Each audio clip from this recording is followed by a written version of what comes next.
So, first and foremost, everybody, welcome back to Mimic Decision. We really appreciate your time and attention as we fine-tune what we're doing here and get this up and running prior to our real launch in the new year. So, thank you for joining us as we continue our Khavalor one-shot. This is part 2 of probably 3 parts. We expect to probably be wrapping this up next week at the same time. So if you want to come join us again for that, we'd love to have you. So we're going to continue in just a moment. First and foremost, I just want to run through, get everybody back up to speed from what happened last week. Our intrepid heroes here were called before Emperor Drusul, the leader of the nation that they are all residents of, and tasked with an important but somewhat secretive mission to head south into a neighboring nation of allies and make your way to a ritual site that has been prepared by Jersul and his previous adventuring party sometime in the past, implications being quite a bit of time in the past. Without any real direction as to exactly what you're being sent to do, you take the ritual scroll that you were handed. Your group sat into a cart and you made your way south, dealing with an ambush in a rather explosive way. Once you reached the site, you made your way across the gulf to the site of the location on a island just off the coast of Gascon. You were greeted by a group of golden dragonborn, all in heavy robes to hide their shared background, them being something of a rarity here in Khavalor. And you were granted access to the temple with warning that the traps and trials ahead of you would be dangerous and were meant to test you along every step of the journey to the ritual site. Still not a lot of information given to you, but our party stands at the doorway to the dungeon proper, about to step down into it. Let's take a moment to just reacquaint ourselves with our players. Tom, how about you go first? Hi. Today, and last time, I'm playing a Dracona lore-bound wizard called Giles. A very supportive character. His background works at the Academy of Magic in Jorsul, is friend with Khaval, and has known Iolanthus for quite a while.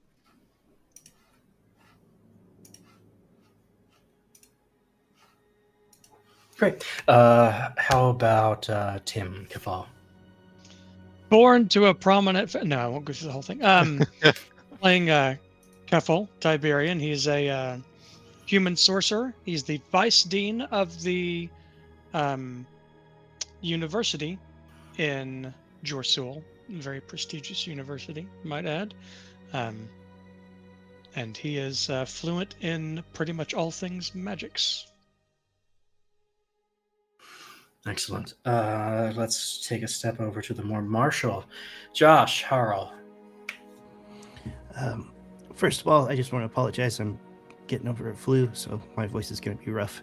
But I'm going to be playing Harl Wayfell again. He's a Wonderborn dwarf warrior. He's known Villane for quite a while. They've traveled together when he found her in her backstory.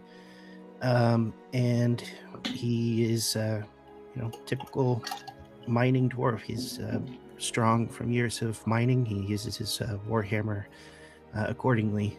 Tries to take hits for people when he can, but mostly do as many hits as he can. And he certainly showed us that already in our last session, laying some truly terrific hits on some enemies. Let's go over to our guest.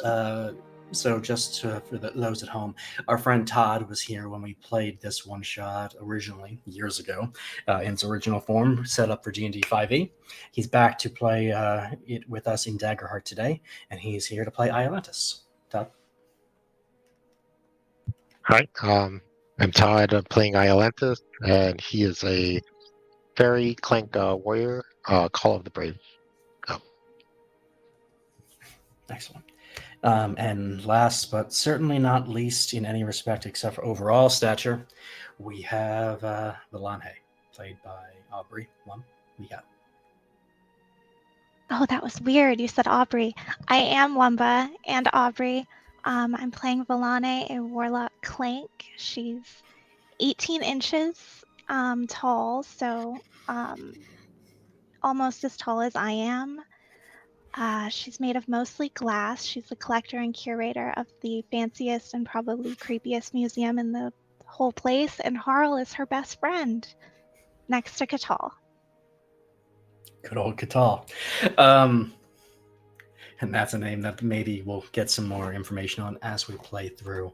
Also, I just feel the need to share there is some very interesting Vilanhe art that has been made, that Wum has made for us. So hopefully, if we're lucky, we'll get some more of that shared for you guys to see this little glass doll that is certainly in the front runner for my favorite character of this run so far. But there's plenty more to go. So if nobody has any issues, questions, or concerns, let's get back down to it and dive right in. You stand on the precipice of the dungeon. The two gigantic stone doors have swung out before you. The stone dragon face that had once resided there and spoke to you moments before has faded away entirely. The doors are flat, and they slide completely flat to the cliff faces around you, as if they were made to fit precisely as they do. Before you is just a nondescript stairwell falling down into the dark. The stairs are well maintained. They are quarried stone, well cut, and very clearly kept up, at least here. The smell of kind of dust and musty air hits your face as the doors swing open, and the lower area of this site breathes for the first time in some time. There are torches that line the walls going down, giving you flickering bright or dim light depending on your proximity, and you see the stairwell start to curve and twist out of sight ahead of you. And with that, the ball is back in your court, guys. So just Daggerheart homework when we start a session. Your once per session things reset. Remember that, and you start with 5 hope. No. You start with the hope that you had last time. Hope Really, I thought that was. Doesn't it? We start, I believe, adventures with 5 hope, but I do believe hope is a carryover trait within an adventure. Mm-hmm. Same with fear. I have the same fear total I had at the end of last time. I thought they were not the same, hope and fear, but I don't remember in which way. That's fair, and we will look into that and play it properly in the campaign, most certainly. But for today, you have whatever hope you had at the end of last session, and I have whatever fear I had at the end of last session. Feel free to tell us how we screwed up in the comments if you want. I'd be happy to hear it. We are all still learning Daggerheart, myself maybe most of all, and we are going to keep forging through and getting better, but we are always happy to hear from you guys. Give us a piece Quick, of mind. Damon, look it up. We should let the audience vote on who they want to screw over the most, the players or the GM. No, I will be looking it up as we go, but that is the ruling for today. We'll move on from there. If anybody doesn't know how much hope you had from last time because you didn't understand how we were doing that, because maybe we didn't know how we were doing that, feel free to start with 5 hope today. But if you do have your total from last time, please use that. My total was 6, so I'm going to keep that. I'm good with that. Is this well lit, the stairway we're looking down, or? I wouldn't say well lit, it is lit. So as you move, no, you do not. As you move, there are torches on the walls. You're well lit when you're near them. You're not when you're not. They're not as frequent as you might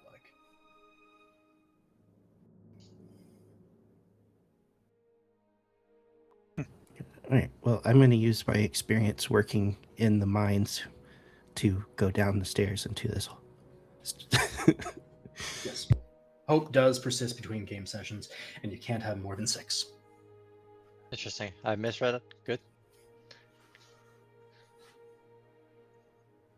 All right. Well, Harl, I think as our resident darkness dweller, you should probably take the lead. Be sure to point out any traps that you see along the way.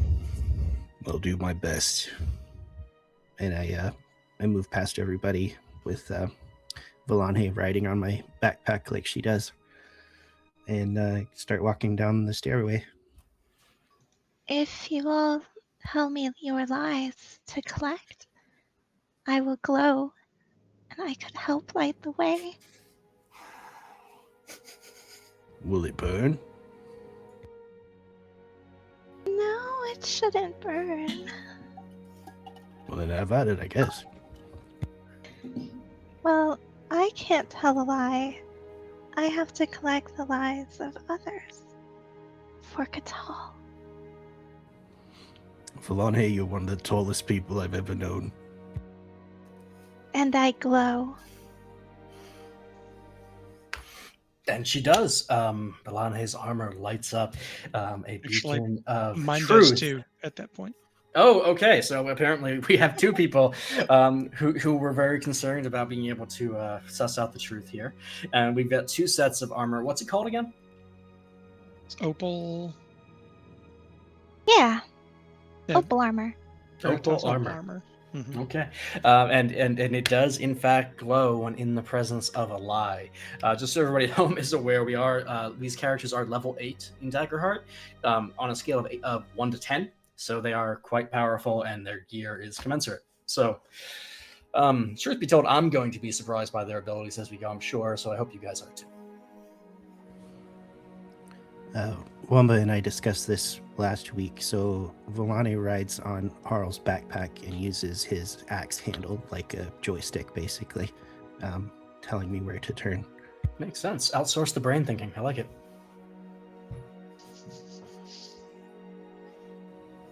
Onward, Harl. This is kind of a Ratatouille situation at this point. Yeah, Clinkatooey. So, Villani, what is this Kafal? What? I was just making conversation on the way down. This collecting lies for Kafal? What Kafal? Sorry. No, this old What? thing. I don't know how she's describing it, but this is something I found in the archives at the university. Its armor I glows see. when someone tells a lie in its presence. Those poor students. Comes They in handy probably- with sussing out whose dog actually ate their term paper. They probably stole the prototype from the museum to copy it and returned it to me in the darkness. It'll be Very possible. A large number of our of the items that we have were looted from museums around the various nations surrounding Jorsul. Looted Kefal? When you have a grant, it's archaeology. Well, I think most of these were actively in someone else's possession, I'm pretty sure. Anyway, it'll be useful when you're provost of the university and, the parents come, oh, my little son, whatever. My little son, I'm dealing with mostly almost adult people for the most part. They're rich people. They will, Yeah, the children in mind, adult in body.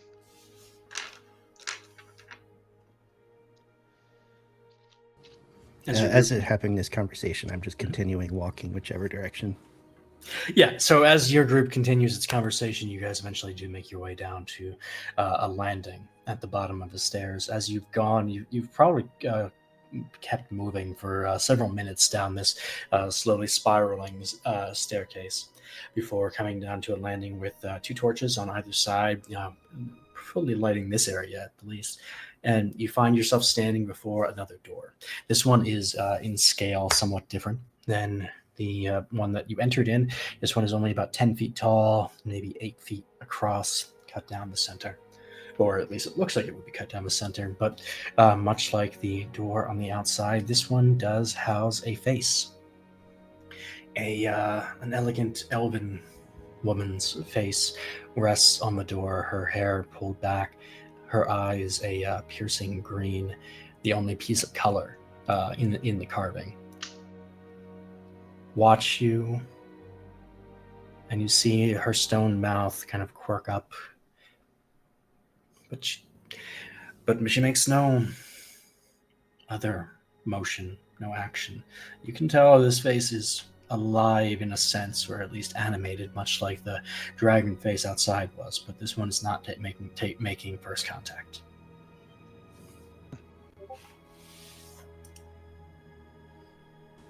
Does anyone else see this thing moving? Oh yes. I'm just gonna get down close to it and see if I can examine the stone it's made from up close. The stone itself is a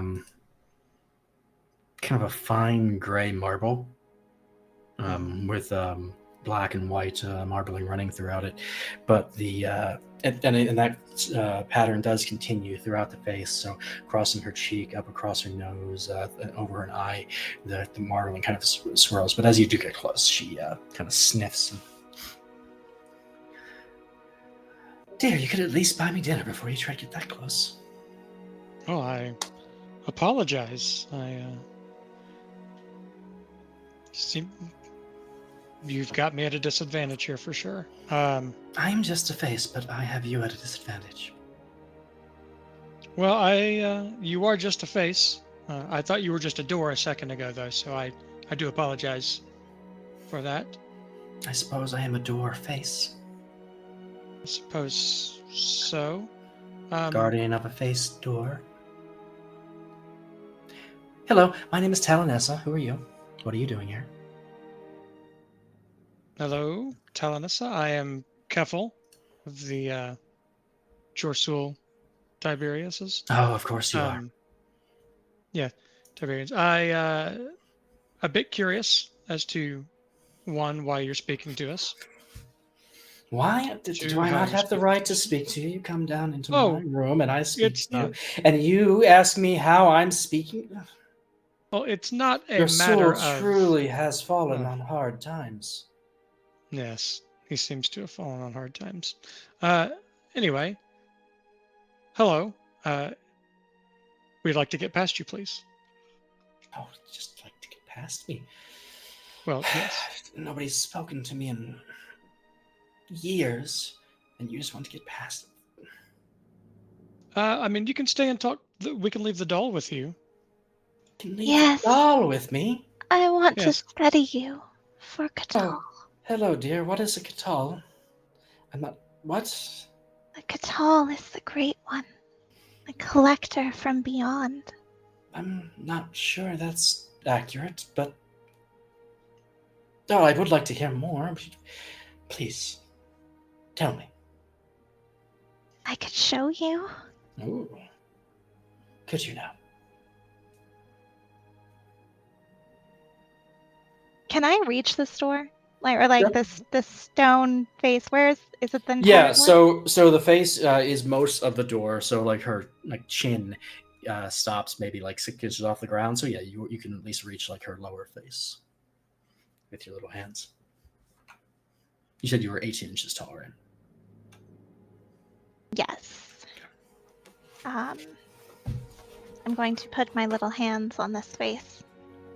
Kind of the head recoils for a second, trying to shift away, but the face itself cannot move in general. So Cannot escape. yes, your hands are somewhat cold. Yes, they are cold. From the shadow of the beyond. And You feel it? who and what And- are you? I'm gonna push on the door with my little hands. And I'm trying to channel Catal's shadow energy on the door so it can feel Catal.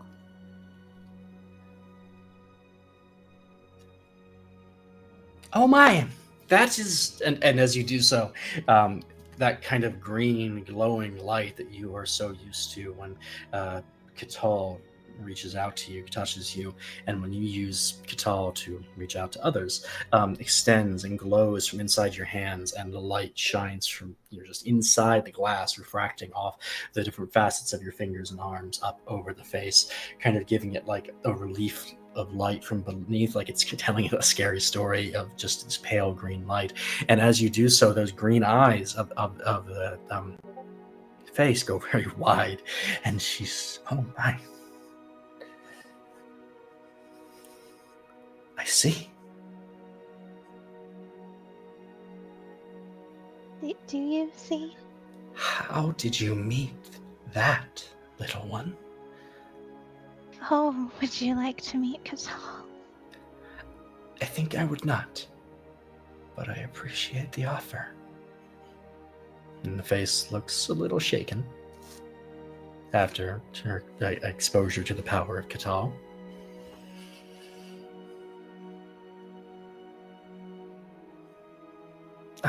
Yes, very well. So, you want to get past me? Maybe we can make that happen. Why?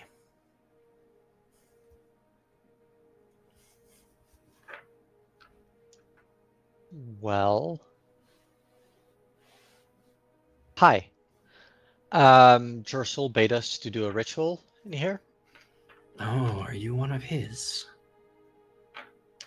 One of his. No, you're too pale.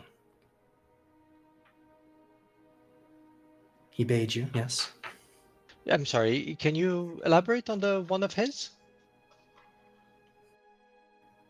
No. Are you talking about the Dragonborn, the Dracona that we met outside?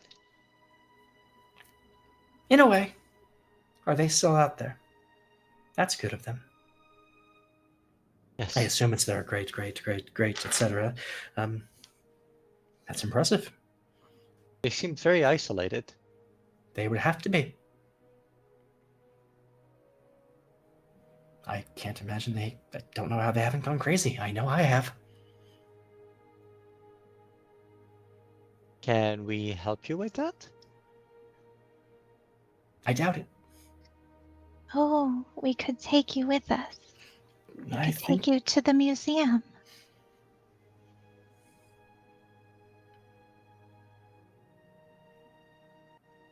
I want you to make a roll here, actually. Okay. I think it's a presence roll, right? That's what I'm looking for here, right? Sorry, let me get my stuff open so I can see everything properly.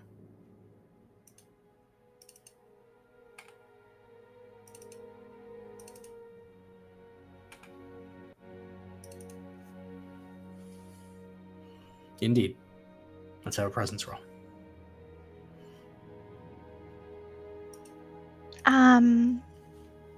Do I know what this is for exactly? This is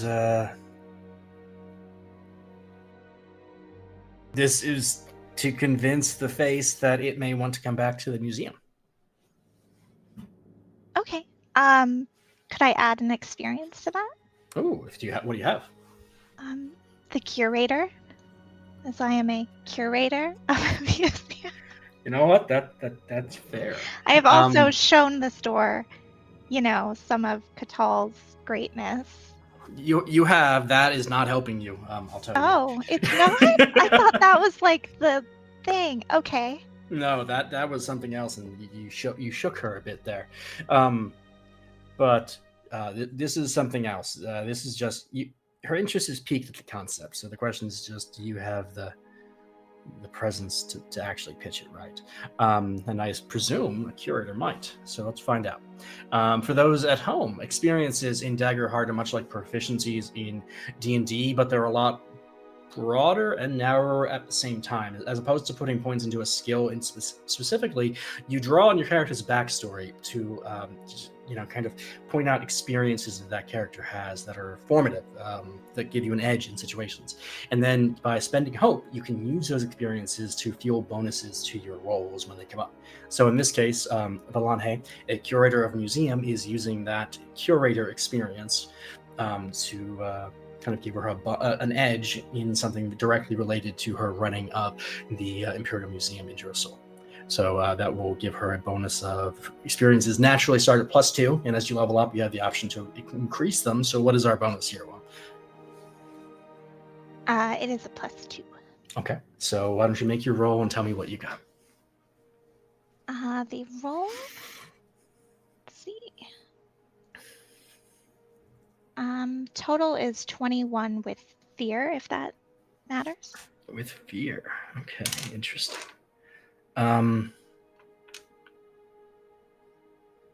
Indeed. So, with a 21 with fear, the door's face kind of breaks into a thoughtful smirk as she hears your words. And like she looks down at you as well as she can without being able to move her head. And the mouth opens and closes once or twice. And do you know? I think I may say yes to that. If your task is successful here, I don't know if I'll be needed anymore. And I would so like to see people again. Oh, you will see. You will see people. You will see knowledge. You will see Katal. You will see Harl. Harl seems nice. We can maybe skip the second to last one for now. But nonetheless, you are locked in until the ritual is finished or not finished, as it were. Which means that if you want to take me back to your museum, you will have to delve deeper. Just to piggyback on a thing that you said there, do you know what our task is? Naturally. This place was made for one reason.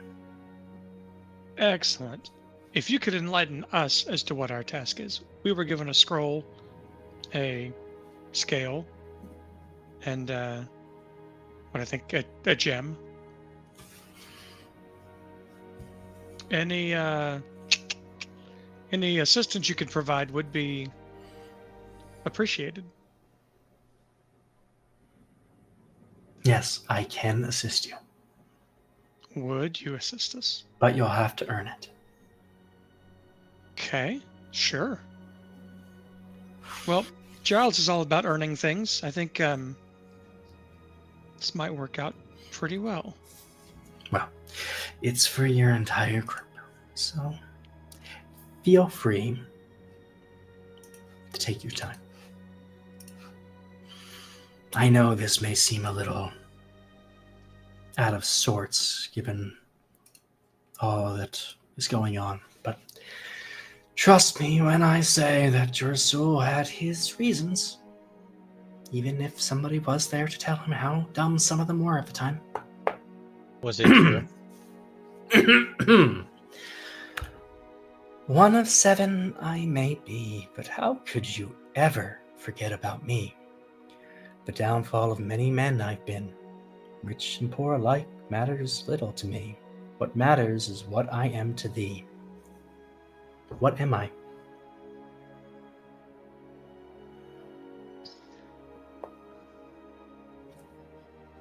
Did anybody write this down? You are much longer than my ability to remember what you said at the start of that question. For you players, you can certainly find the text.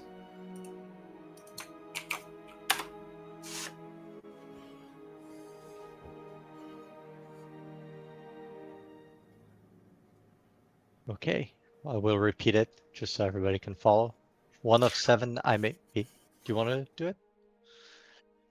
But how could you ever forget about me? The downfall of many men I've been. Rich and poor alike matters little to me.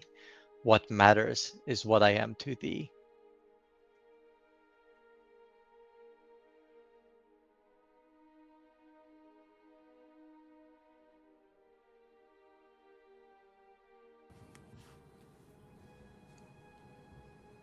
Well, you are a door to me, but I don't think that's the answer.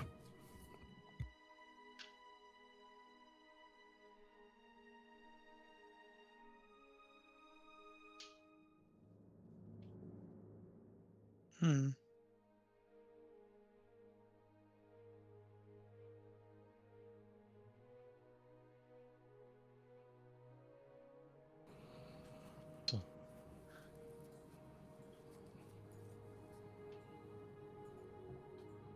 What?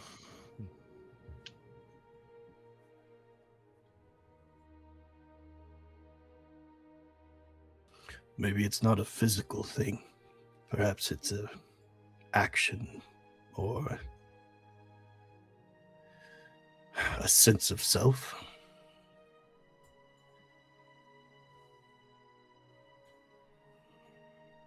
Like hunger, perhaps.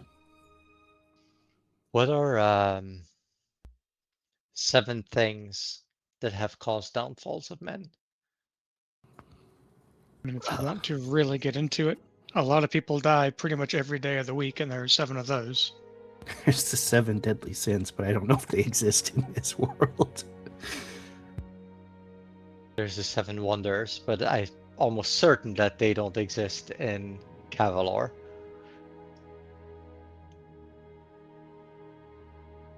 I like the idea of the sins. I like the idea of that. Could it be pride? What are the 7 sins? Gluttony, pride, Greed, greed. Envy. wrath, Wrath, yeah. envy. Yeah. Lust. Yeah, that's one. Sloth. Is that one of them? I think Yes. sloth is one. Yeah, I Oh, think man. that's Yeah, I all. think Whoops. so. That could be problematic in terms of, for real life. But it affects rich and poor alike.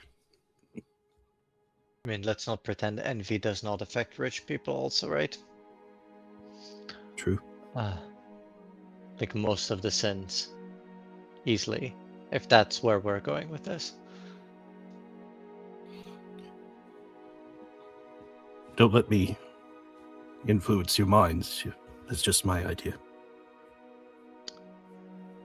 No, I think it's a good idea.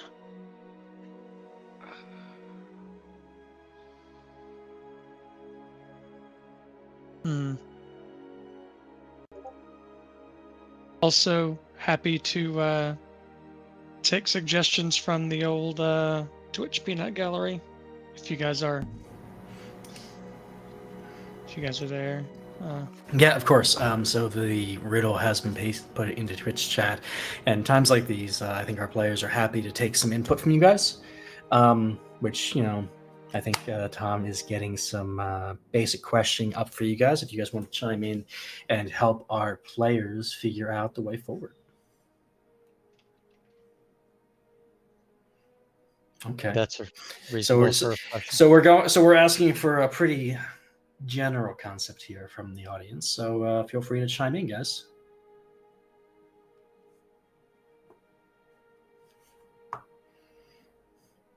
Isn't that really a DM question, Mom?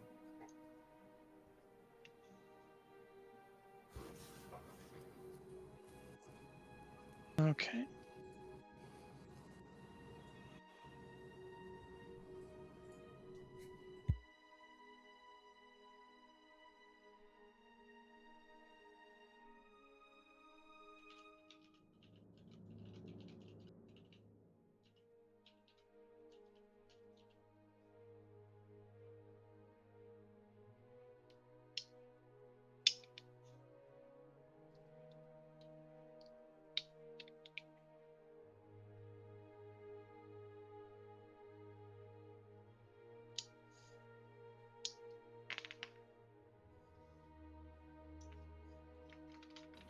Okay, we're getting some input here, guys.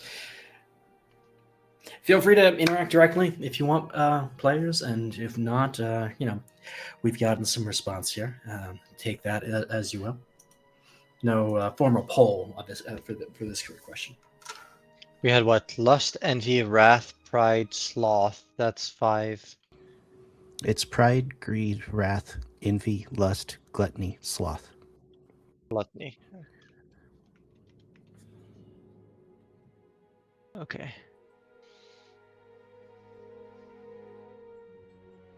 Okay, so I think, sure. Leading into this, are there any of those that we can think that it's not. I don't think gluttony would necessarily affect the poor as much as the rich. So I feel like perhaps that one could be eliminated. Mm-hmm. Do we think sloth has led to the downfall of many men? Oh, sure. Less so with rich and powerful men, I think. Potentially.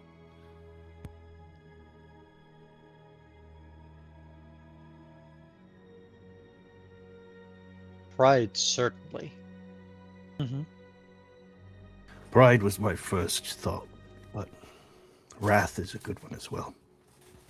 I mean, so is lust in the history. Excuse Lust. me, Ms. Dorr. Yes. Let me get more than one chance at this. Yeah, more than one wrong answer, just in case. As our futures are now somewhat entwined.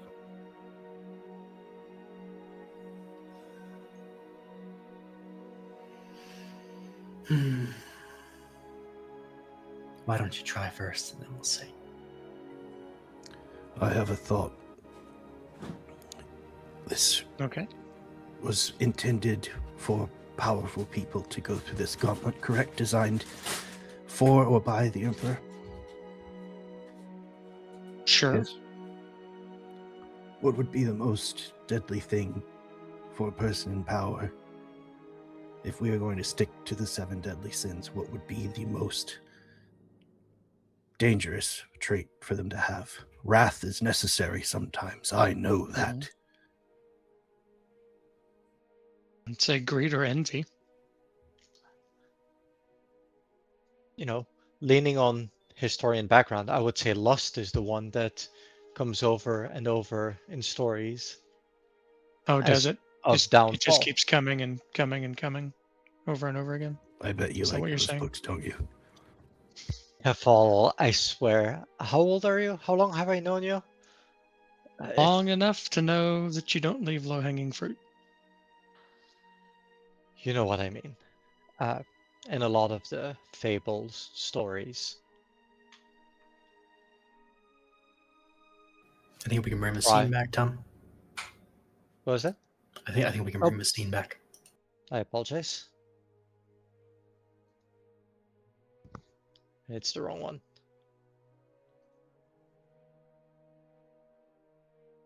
I will get not terrible at this eventually.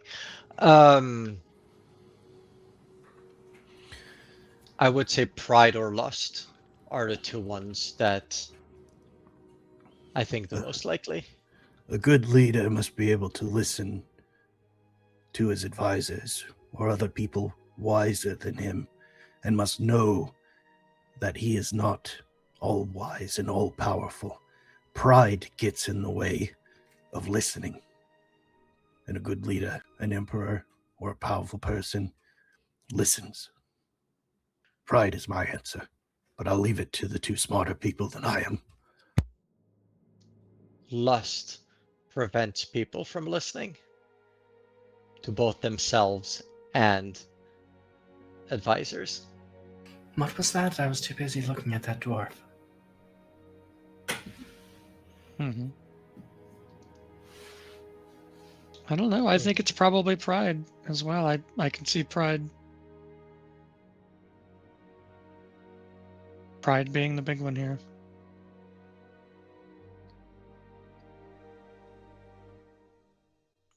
I don't know. Atlanteus, what do you think here? Do you have any thoughts on this?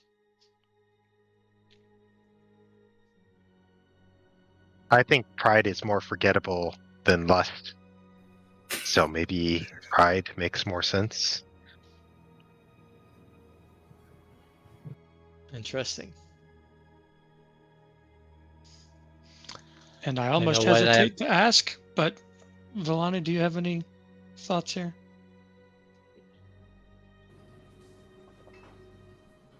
She may be tuckered out from talking to Whatever that guy's name is.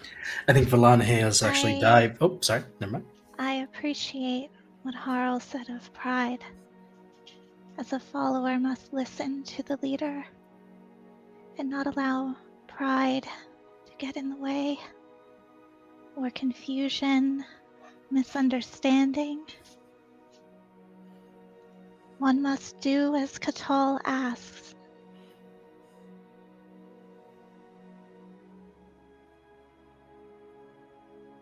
Well, there you go. Maybe. Okay.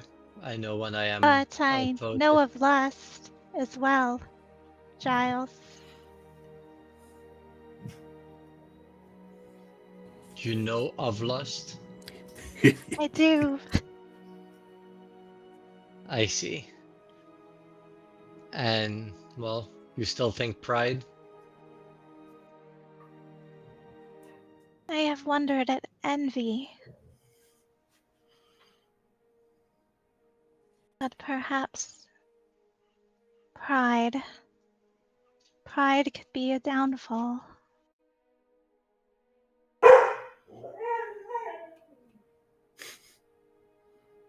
Let that poor dog. That is not what he's complaining about. I'm sorry. It's the dogs. Have dogs killed more people? Probably. Come here, buddy. Rich and poor alike, we are all brought low by our pups.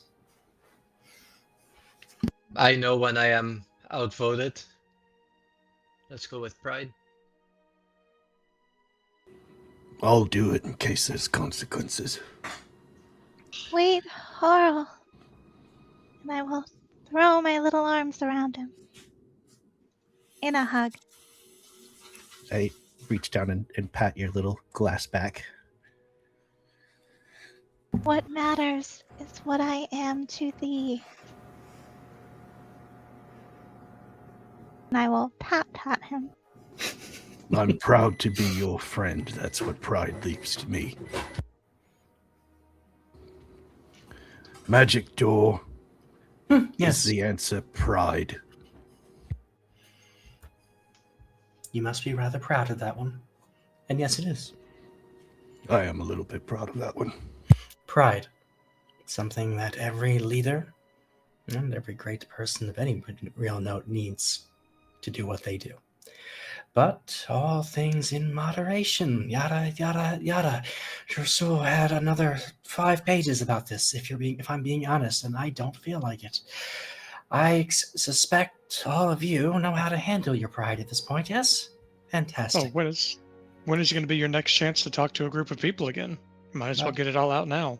I assume you'll be bringing me to the museum. I'll happily repeat it then. How do fair. we Till then, Trousseau can suck a rock. I just heft my hammer up. This is how. Okay. Were you volunteered for this? Were you a person at some point? Was I a person? I'm a person now, thank you. Can't just ask people if they're people. Yeah, Honestly, it's a bit rude, Giles. Wow. Just Talanessa wow. Arahal, have you never heard of me? No, of course you haven't. Why would you have heard of me? I imagine I've been buried in the history books. Well then, I was just pointing out that you seem to be much more than an enchanted door. Yes.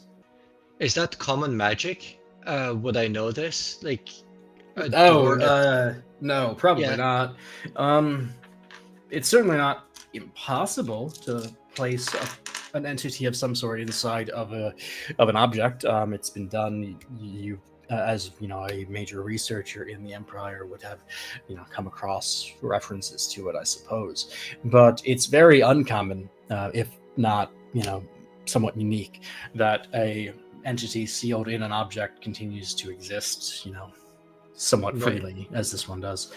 Usually being sealed in an object is a prison, not a display, for lack of a better term. Right. And it's the second of these doors that we've encountered, right? Correct. Are there more doors? There is more truth in my riddle than just the riddle itself. I am one of 7. Although Excellent. So only 6. We'll have to choose between 6 next time. This is wonderful. I can tell you that the riddles do not have a theme. I'm sorry, my dear. And, well, I wouldn't expect everything to stay the same all the way down. Sounds like Was, something envious of our success would say. Yes, very witty. Careful with that pride, it's getting sharp. was it voluntary? You being put in a door? In a manner of speaking. Did you know So you in a were matter going of- into a door specifically? Do I seem put out by it? Oh, I suppose A l- after some time has passed, the shine has rubbed off the apple. I see. So yes, a choice. No, not awesome. After a I- couple millennia. If I'm being honest, I didn't think it would take this long. That damn emperor of yours. I'd like to know more about this. About what? You seem to be less enthralled with the Emperor than the rest of my traveling companions. I suspect it's because I knew him when he was still wetting diapers. I see. I traveled with Emperor Jersul for many years, decades, before we parted ways. Here, where you stand. Okay. Okay. How Well. long ago was that? I Do you haven't have the a sense of faintest. time? Yeah. I have not seen the sun or the moon. I'm not entirely certain you have a sun or a moon here, if I'm being honest. Do you? Yes. Yes, we do. Yes. At least one of each. Lovely. That is normal, but no, I have no idea. I would expect at least 1,000 years, but beyond that, it's hard to When gauge. we don't have much history dating back from that time. When we come take you to the museum, I would gladly write a book about. I expect Yeah. that if you take me to the museum, we'll be in a situation where I can answer those questions. But as it stands, I've told you about as much as I can. Oh, but I did offer my aid. And for that, I'll give you a slight hint as to what comes next. Jersul liked his themes, you know. What does an adventuring group pride itself on the most?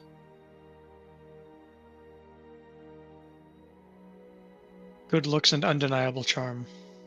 Well, I did, of course, but I can't speak for the entirety of the group. Being prepared. What do Kefal, you think, being prepared. Giles? You're closer. What of lust? I don't see a bard around. I don't think that's the thing we pride ourselves the most on. Valana? That is what I would have thought. We did have one of those. Oh no. Is it going to be a door that's going to flirt? Wait, I guess it'll be different. Instead of a bard trying to seduce a door, it'll be a door trying to seduce someone. That'll be a new one. He does still have a mouth, assumedly. And on that note, let's move on. I think Harl's cooking. That will be the answer. that or the hammer. Yes. Well, thank you for the wonderful riddle. It's nice. And Nonetheless, this wasn't meant to be a appropriately riddle. done. What do adventurers pride more than anything? Oh, Their gear. okay. I could see At least that. the ones I traveled with did. The We're more next the room- stay-at-home adventuring type, most of us. Yes, you seem quite at home here. I have a desk. Oh my. Is it I have a large? library. That's where my Is it- adventuring happens. Is it Well, it's made of quite- mahogany? I don't know. Not much of a wood specialist. Mahogany. Khavalor, we're going to need to work on your presentation if you want to become provost and impress those rich people. Many leather-bound books. It's fine. Is that why you keep borrowing them? My shelves are not going to stock themselves. And it's surprisingly easy to find assistants that will say no to carrying large stacks of books from some market in another city. Fair enough. I place Anyway. my hand upon the door. The door swings open, almost without any, or in fact, without any pressure, because it opens towards you. You are pushed. I move back out of the way. as the door swings open, and Ah! you hear kind of a sigh from Alessa as she splits in half, quite literally. She continues to talk as she does so, both sides of the mouth going at once. You may come inside. And it leads into another stairwell. This one better lit than the previous one, but the stones substantially dustier. Okay. Well, shall we keep the same order, or? Yeah, I'll go first. I'll follow behind him. Billy, are you walking or you want to ride? Oh, uppies. I toss you on my backpack. And I start walking, I guess.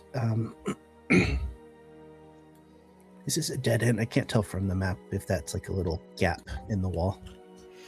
So you eventually come down at the end of the stairs into a narrow passageway, and essentially find yourselves at a... yeah, there's a gap there. I'm sorry.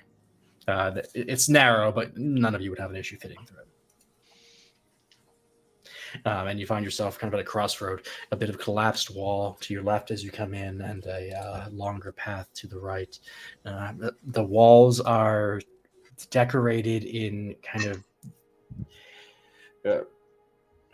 reliefs carved into the stone. They depict various situations that look to be somewhat religious in nature. Like you see a lot of kind of symbolism and of the sort that you might be used to for that kind of thing. But none of them jump out at you as being recognizable. There's no religion of note that you could match any of these symbols.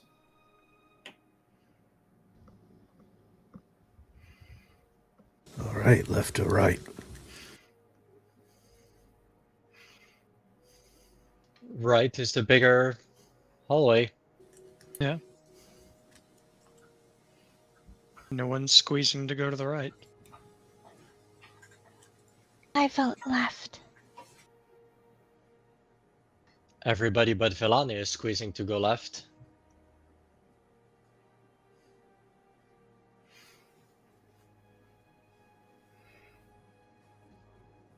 You steer, Billy. I'll go left.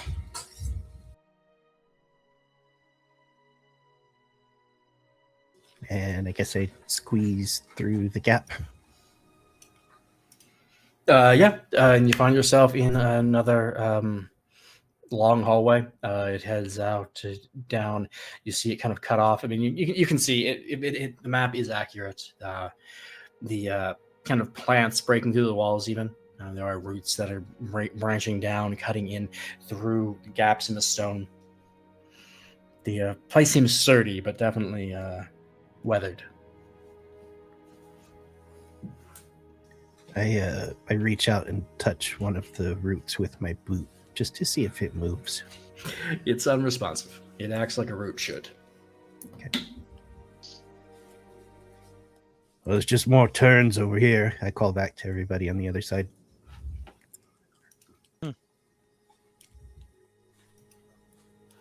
Well, is there a way down or through that you can see from there? Yeah, another hallway leads down some stairs, it looks like at the end, if I can tell.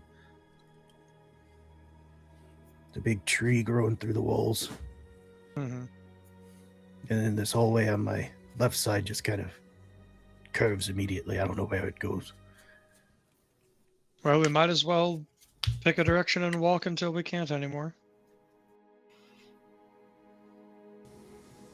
Maybe scrape the wall with a dagger or something so we can see where we've been. I just bash the wall with my hammer and some Don't break the mortar wall. falls out. That'll do it.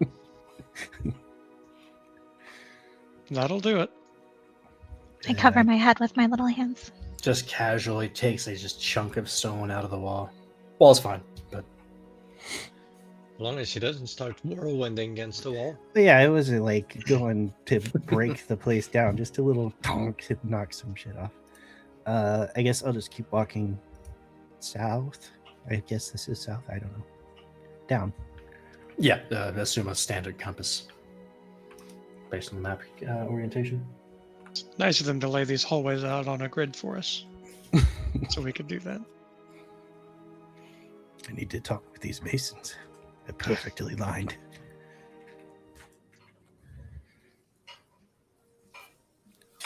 Okay, another split hallway.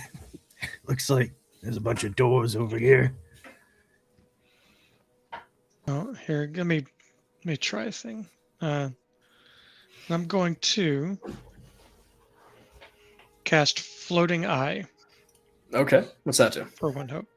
So basically, I create a single small floating orb that can move anywhere within very far range, which is 100 to 300 feet is the very far range marker.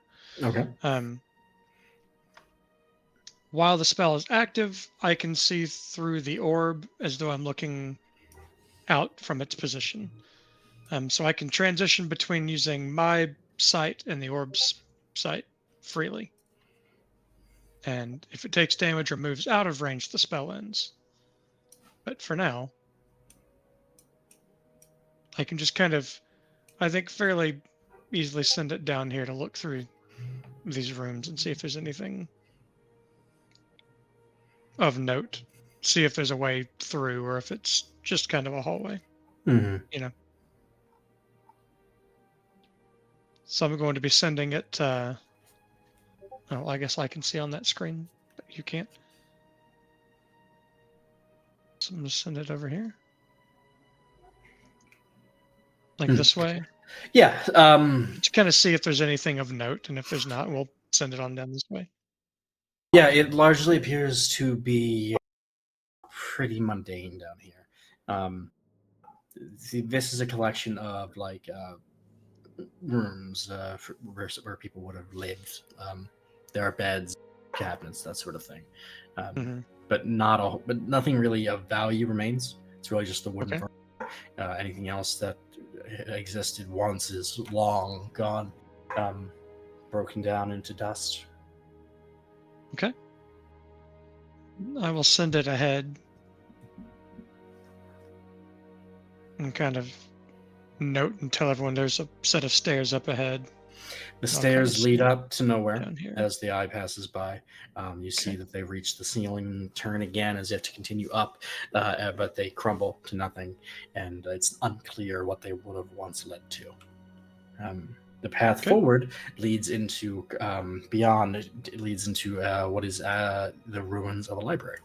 There are the remains of bookcases. There are book covers that in some places have survived, but the paper, the actual books here, have long passed from this world in any form that's legible, sadly. Okay. Such a loss of knowledge. Just continue on along. They may have been how-to manuals for repairing chairs, for all you know. Eventually, the eye leads to a door. A solid wooden door that is in better repair than the rest of the ones around it. Does the door appear to have a face? No, it does not. It has a standard iron knocker. Okay. I will recall the eye and just kind of bring it back to us and just let it float around us for a bit. And say, all right, I think we're clear. Can move ahead. I start moving ahead. Yeah.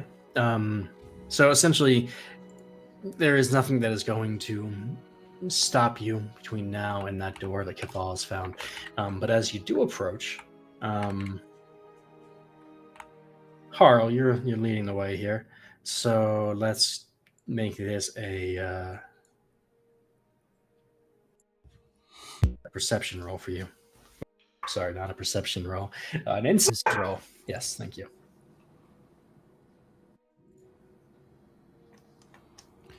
15 with hope. Okay, take your hope. That is a.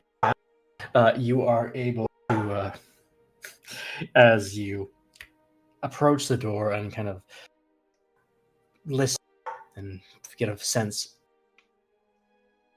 feel a. I'm sorry, give me a moment.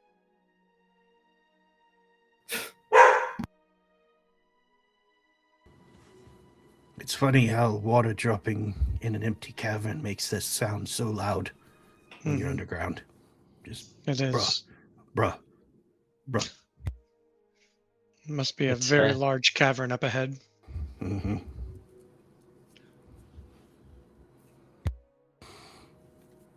So what was that eye? Is that your real eye? Well, no, obviously I've got my two eyes with me right now. This, I just kind of gesture because I it's don't still look floating at you. above my head. Come This is here. just a, Let me see your eyes. I mean, All of Well- them. why don't I let you see this eye and I'll just kind of have it float down next to you. Okay, fair enough. Squish it. Oh, don't squish it. Can I touch it? Can I squish it? I mean, you can touch it, sure. If you squish it, it's going to go away. And I can't bring it back. Ooh, Well, I swallow have tiny hands it. though, You can see the so insides of you.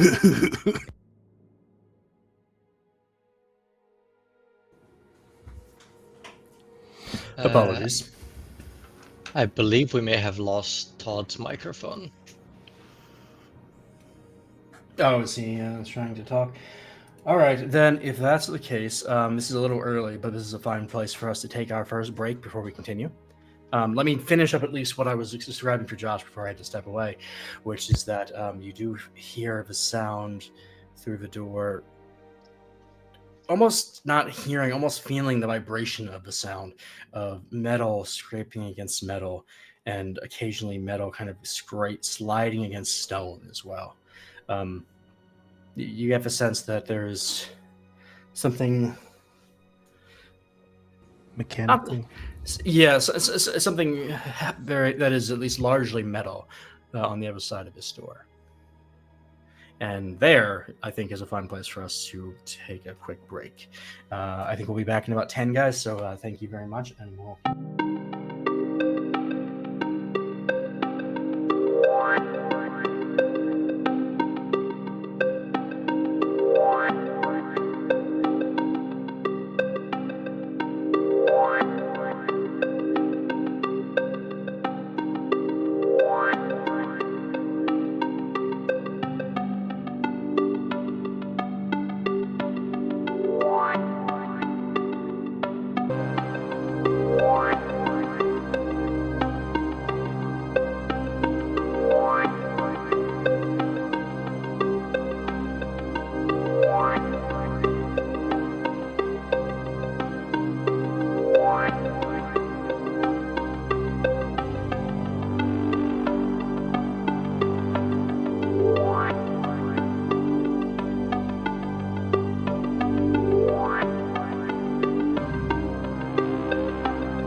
Thank you, everybody, for waiting. We had meant to go a little bit longer before we got to that break, but we are here and ready to run through the rest.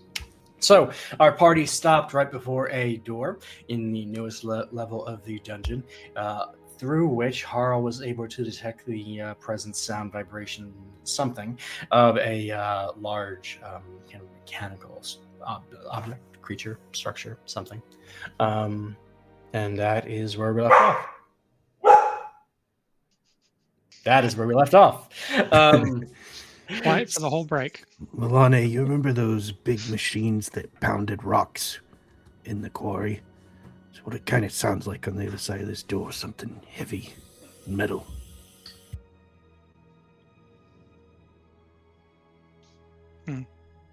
Harl, if you can poke me a hole or break a hole in this door, I can take a look on the other side and see what's going on. All right. And I switch to my axe. Go, here's Johnny on the door to poke a hole. Yeah, is the door Wait. locked, Harl? What if this is He one said of poke these a hole. sentient doors? Yeah, I asked for As no. Carl breaks a hole in the door, I think all of you are able to see through the gap now in the wooden door, and you see standing directly past it what appears to be a figure wearing solid gold plate mail. It looks like it has its back to you right now. I put my But finger it to my is lips, like, starting to move the moment that axe hit the door, so if you want to react, now is the time. It's starting to move in like a friendly way. No. No. Okay, well, I just kick the door down if I can and just rush in. Sure. I think that does require a check, so let's do that. Give me an old-fashioned strength check. And, if you have any experiences you think are relevant, you can bring those in if you want.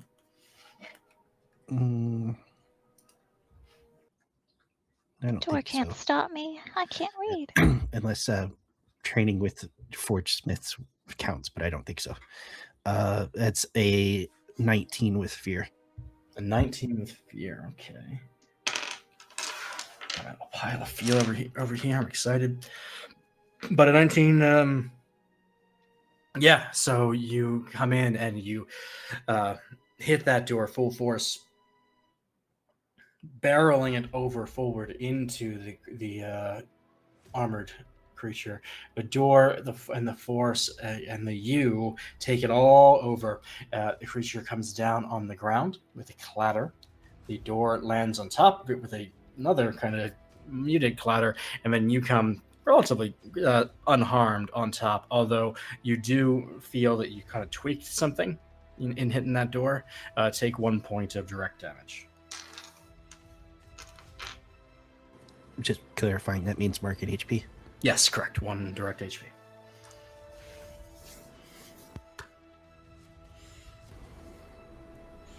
Okay. I don't want to hog the spotlight, so maybe that was my action, and I'll just kind of situate in the room. Yeah, sure. And as you do, let's take a moment to look through as you come in. You see that you are coming in from the side of a dais, of an altar. And standing arrayed around this altar look like arming dummies wearing several suits of armor. You can still see the gold plate of the one on the floor sticking out from underneath the door. And you see another matching one in the same kind of gold plate across the room. And that one is drawing 2 blades from its hips, one gleaming silver and one just pitch black. As you look, you can see through the slit in the helmet of the plate armor, and there is nothing there, not even the head of a dummy or anything, but the armor is turning towards you. And as it does, you look around and you see several other figures, 2 other large kind of hulking ones. And this one, you actually do see what appears to be a mechanical construct underneath that is just decked out in various pieces of armor and equipment. One holds a large axe, the other a staff, a very solid wooden staff capped with metal on both ends. And then standing kind of loosely is what appears to be a suit of leather armor. Pitch black in color and decked out, and you can see the hilts of daggers and blades sticking out from it in all sorts of directions. But it is just the clothes standing kind of willowy in the air, very fluidly moving, and each and every one of them is drawing their weapons and aiming toward the door that you guys had just come through.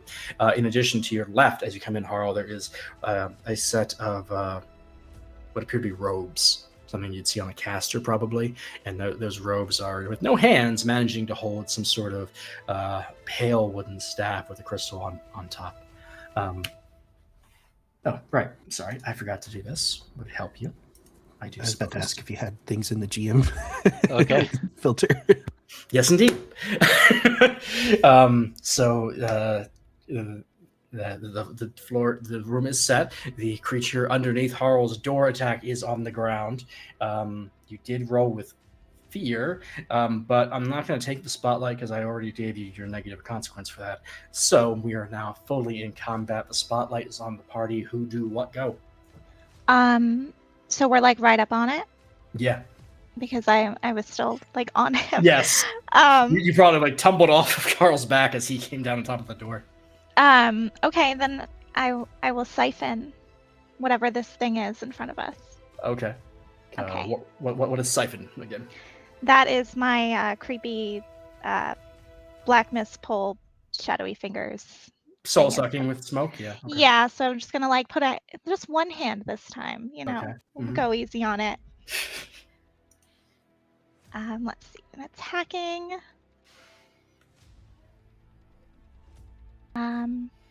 A 15 with fear. 15 with fear. That does hit. I'll take my fear. Okay, that does hit. Oh gosh. Rolling damage. Okay, so that's a 34 damage. Creepy crawly damage. How much? I'm sorry. 34. 34. Okay. And I'm going to use a dire strike. So after making a successful attack, I spend 2 hope to leech power from the target. Okay. For each hit point my target marked from this attack, the GM loses a fear. That's mean. Okay. So that is major damage for this. So that is 2 points. Major damage. That is 2 points of hit points marked. And as such, I will take 2 points of fear away, which are being symbolized by my Candela dice right now. Until I have a better solution set up for that. But okay. I am going to take a turn to spotlight a creature, though. And the gold-plated one across the room charges now at Harl. 2 blades swinging. He actually makes 2 attacks. So I made a fun thing. So that is a 19 and a 20 to hit. Both hit. Yeah. The first one is going to be light, and it's only you're going to take 10 points of physical damage there as 1 blade comes around. And the second one is 15 points of physical damage, but he's also going to mark a stress to add 10 to that to make it 25.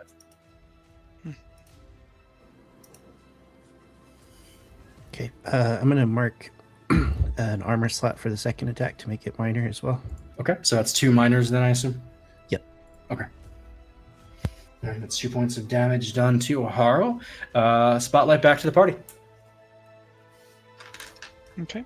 I'm going to step up into the doorway, kind of get a look at what's going on, say, oh no. I'm going to raise my hand and trace a small rune, which I'm then going to grab and pick up, and I'm going to try to use telekinesis on one of these On the nearest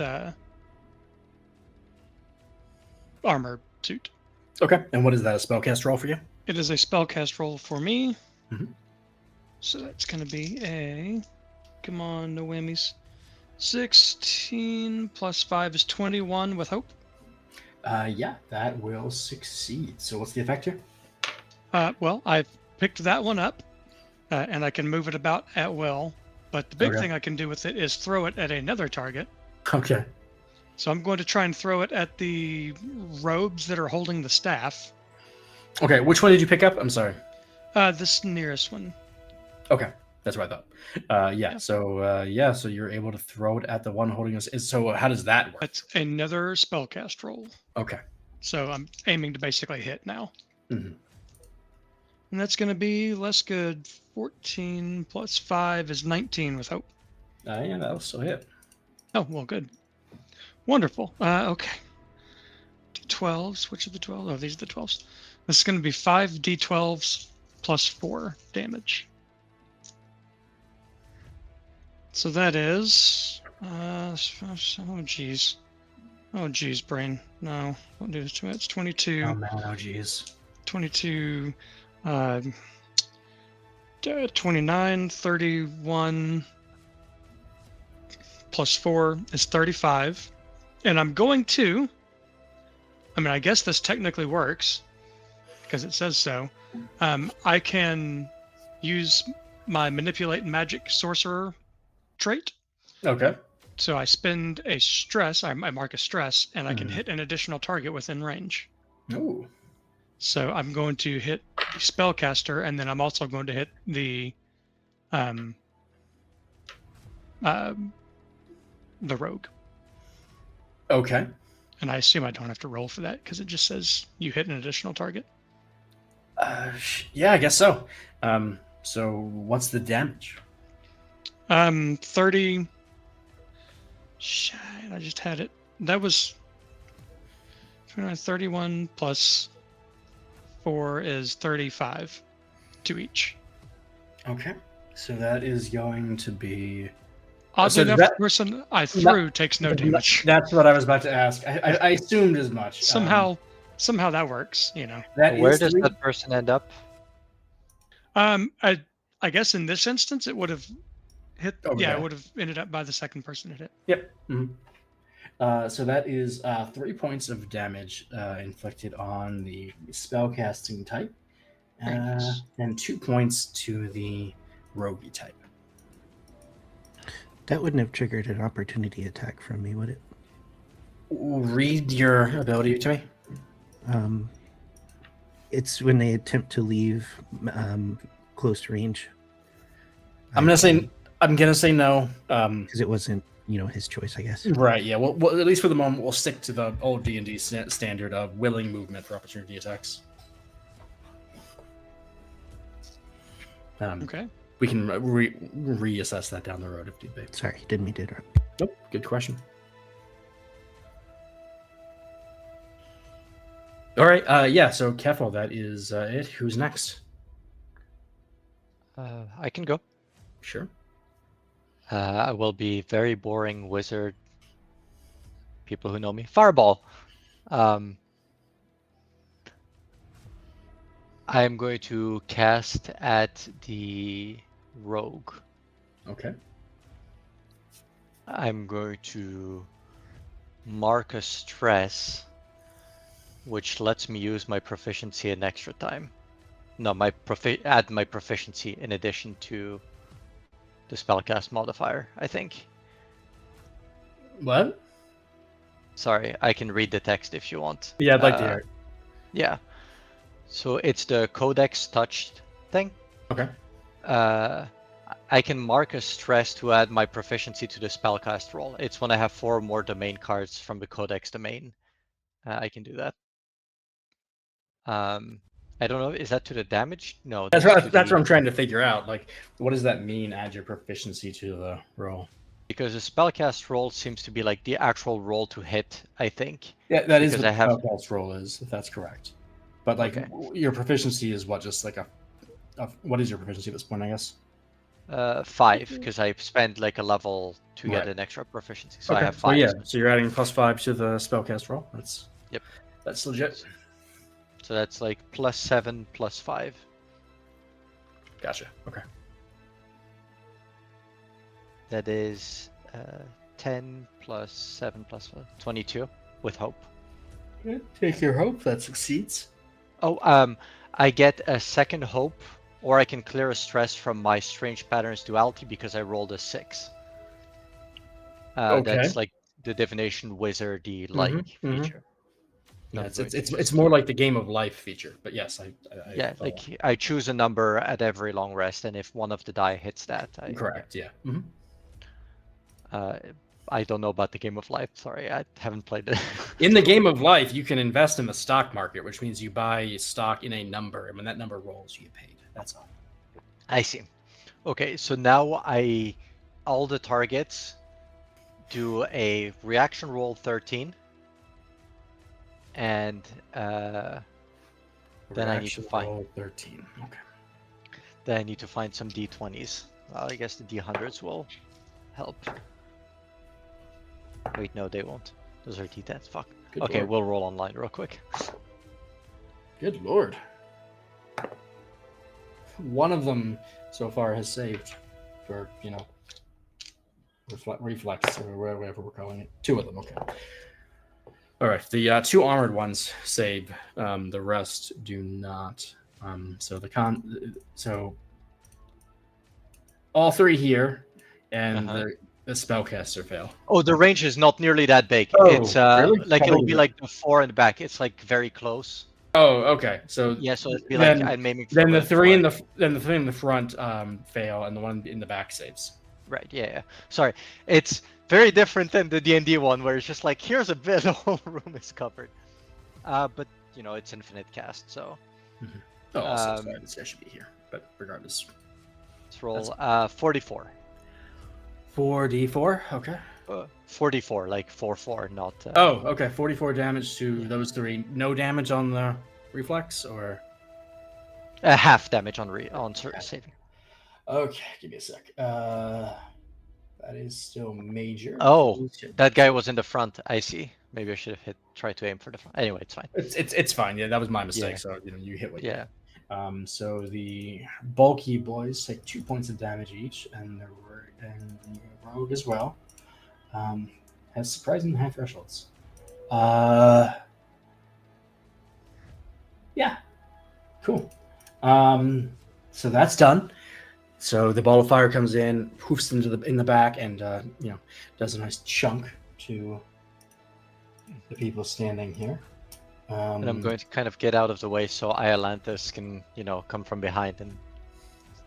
Which is exactly what my next question was going to be. Iolanthus, you are the only one who hasn't stepped into combat. What do you do?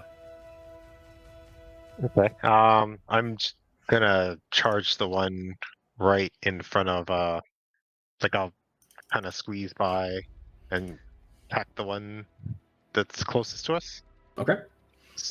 Jump down on him. So there's one that's working its way up from underneath the door that Harald dropped on it, so you can make a swing at that. So go ahead and step up with your robot arm and your spear. Okay, so let's see. Pulling. Oh, and I will use the trait to God, I forget what it was called. It's just to add spend 3 hope to gain +1 to the attack rolls. For like the day? No, for the fight. Oh, for the fight. Okay, 3 hope for the fight. Yeah. Okay, that makes sense. All right. Yeah, it's like the basic warrior trait, I think. Mm-hmm. Yeah. Okay, so it's gonna be I think it's 18 with hope.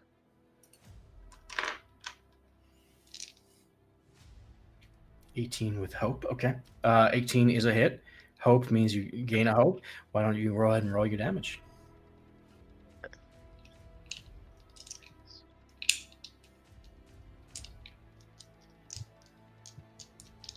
That's very good. It'll be 51. 21. Okay, that's 3 points of that is severe damage as you bear down on this suit of armor that's trying to get up. Nice hit. With that, everybody in the party has gone once, and so I don't feel bad as I sit here and spend 4 fear. A lot of fear. Yeah. So first and foremost, one sphere gets my armored boy over here out from underneath the door. The other sphere spotlights him, and he starts to silently point to the individuals around the room, directing them to attack individual targets. And as he does so, they all, in unison, take a step forward and get about their job. Well, I say take a step forward. The wizard actually steps away. Harl, you may take your opportunity attack now if you want. Sure. No whammies, no whammies.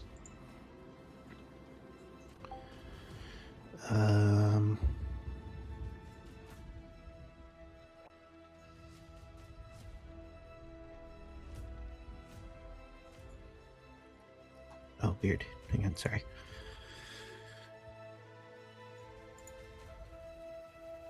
It's a 16 with fear. Or does fear count on the attack rolls? I don't remember. Yeah, it's still an attack roll. Or, God, okay. So this one is. I'm gonna say yes for this time, but again, another one for us to come back to. Okay. I think opportunity doesn't matter. But correct. I think that might actually be the case, but Oh. we're gonna pretend 40. like it does for now. 40? 42. 42. Okay. Yeah. That wizard is not looking good, or like the robes have lost. I don't know. Some of their. Like they're hanging limp, I guess, along the one side, where the animating spirit is starting to go on the fritz.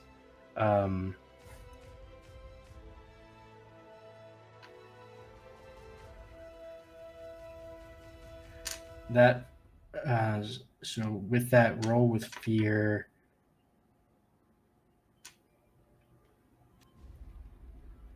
I'm going to push a countdown in the background. Don't worry about that just yet. Okay, so back to what I was doing. So let's start off with our wizard, who is barely standing at this point, raises up that crystal staff and points it directly at Villanhe and launches a blast of magical energy.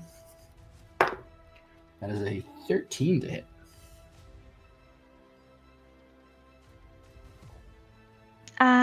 that does hit.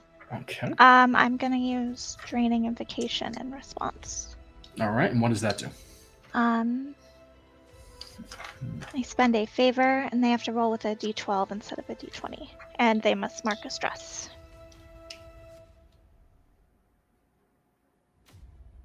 Do I have to re-roll the d12 then? It's for this attack, so yeah, it's Okay, cool. All right. D12. That's 4. I think you are safe on that one then.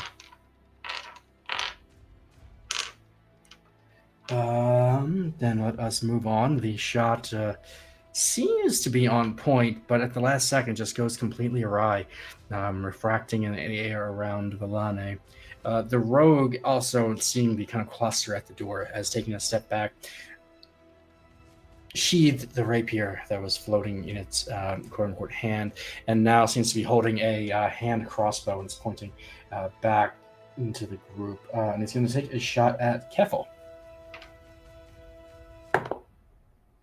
That is a 5, so I think you're on the safe side there. So now let me come in and focus. We've got 3 melee attacks that are about to go out. I think the breakdown is going to be 2 at Harl and 1 at Villanhe. Harl, 2 to you first. That's a 7. You're good. That's a 16. 16 hits. That is going to be 19. Actually, I'm going to mark it as stress. 29 points of damage there. Okay, I'm going to mark another armor to keep it minor. Okay. And Villane, one of the creatures swings at you as well. That's a 7. Oh, I have a question. Did one of the attacks miss? Yes, they did. I have riposte. I don't know if that counts for a multi-attack. Probably. Read it for me. Doo-doo-doo.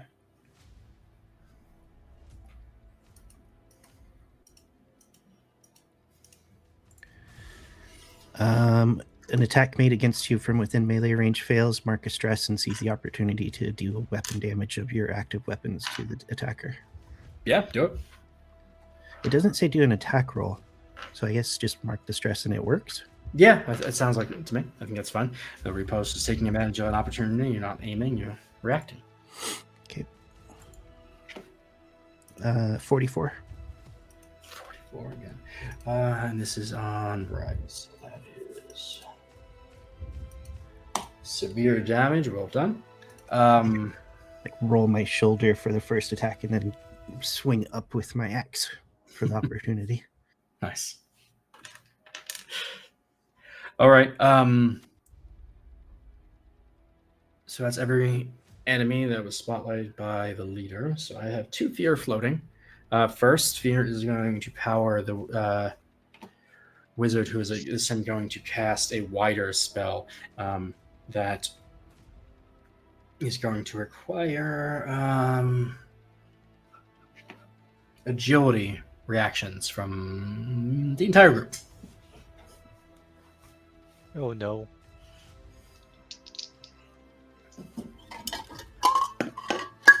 Okay. 18 with fear. Also an 18. Okay. Fear and That's hope do hope. not matter here. Yeah. That's right. Sorry. Just total numbers, please. With agility. Okay. I'm sorry, 19, because modifier. I was going to say 19, but it's actually 18 because of modifiers. Fair enough. I need Iolantis Okay, and 14. 14, okay. 7. 7. Okay, Villane and Iolantis, you find yourself rooted to the ground as webbing reaches up from the stone and pins your feet down. And as you look down, you see that the webbing is alive with tiny little spiders that start crawling up your legs. Not so tiny for Villane, I suppose. Giant spiders! One more fear floating, and this one is going to just be one of the 2 larger constructs just shouts out in just kind of like a whistling noise. There's no vocalization really, it's just sound coming out of the armor. But as it does, the whistle gets higher pitch and higher pitch, like a tea kettle about to boil over, and the armor glows red, shedding visible light off of it. You can see waves of distortion in the air around the armor and off the head of the axe that this one is wearing. Spotlight back to the party. Okay. Don't like that.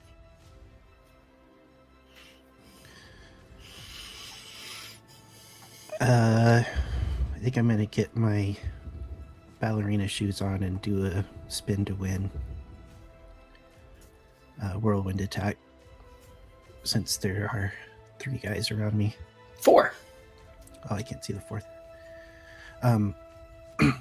Either way.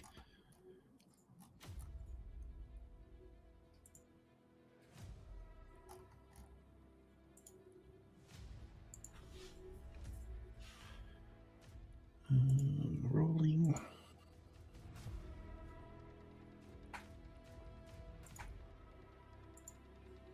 Uh, 18 with hope. Yeah, and that is going to count for all the attack. Is that right? Correct. Yeah. Then yeah, all 4 hit. I guess I'll mark the middle guy as the main target, and everyone else will take half. Sure. 63. 6-3. Okay. That is definitely severe damage on the middle guy. The rest are all going to take 2 points of damage. The middle guy is looking real banged up. The one who was under the door and has since gotten back up also isn't looking great. The armor is starting to lose cohesion. The straps are hanging off.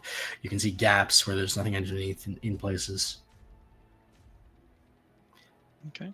Seeing that they're both looking a little rough, Kepler is thinking this is his opportunity to finally land one of these blows with a staff that he's been trying to do.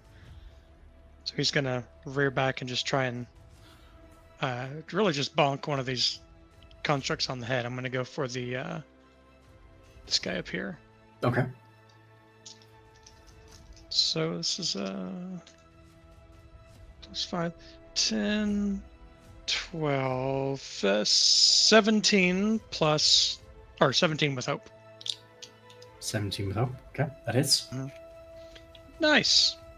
Okay, well, in that case, I'm going to, what was that bonk? 5d8. Does that d8 look like? This is a d8. Yes. Oh, shit. Let's see. 6, that's 18 plus 7 is 25. 25 plus 12 is 37. Yes, it is 37. So it's 37 points of damage. Great to have a tier 4 bonk. And I'm going to go ahead and do, because it's magical damage, because I'm hitting with a staff, I'm going to go ahead and spend another stress to hit an additional target within range. Because he's looking awful rough. I'm going to bonk the guy in the armor next to him as well. Okay. And that's 37, I believe is what I said. That was a pretty good roll.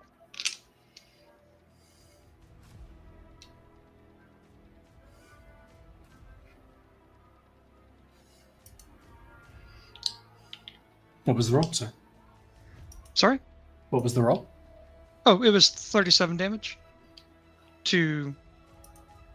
You said Right. that What about the other one? 17 hit?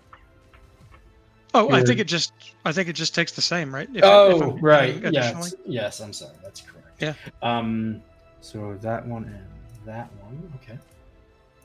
That's 2 points of damage each, which is enough to kill the one, which is great, but also There's always a but also. as the creature starts to crumple in on itself, the light kind of dying in any point it was glowing from, where its magical weapons were kind of shedding light around it, it starts to kind of pulse and crumple in on itself. The armor just coming into like a ball, and then a moment later that ball flashes a deep crimson and then explodes. The shrapnel of the armor and weapons now torn into pieces, wings around corners and fills the space around you guys. I am going to... No, this is not a reaction roll. This is an attack roll. That is...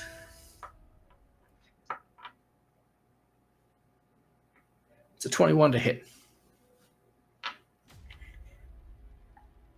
Wow. Does that also hit his cohorts in the room? It doesn't, because it's magic.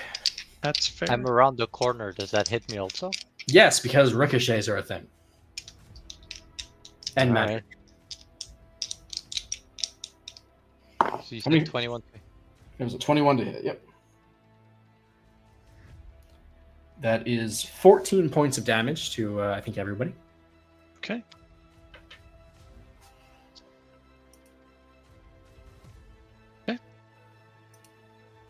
I will mark a stress to not mark an HP. Fair enough. And that's not armorable, correct? It is. AoE? Oh, it is? But minor damage you can't do to nothing. Oh, I got you. Okay. Unless like the Dracona feature explicitly just I has see. no restrictions on it. Okay. Oh wait, I lied. I cannot. Never mind. It does have a restriction. So, what was it that hit us? The top creature died and kind of self-destructed. Oh, okay. So it is gone. It's dead. And then its corpse essentially ripped through the party. Then back I to you guys. cannot attack its corpse. You cannot. I mean, you could, I guess, if you want, but it's in pieces everywhere now.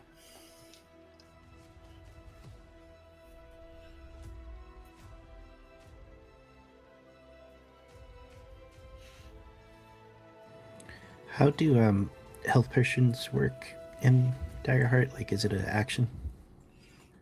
I mean, short answer, not really. Long answer, also not really, but with a lot more explanation. If you want to pop a health potion, for the most part, just tack it onto an action. Yeah, that's fine. Okay.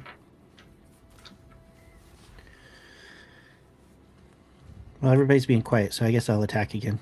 Okay. Do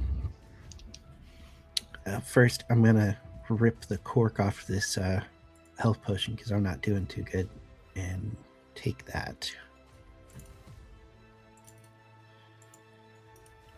Now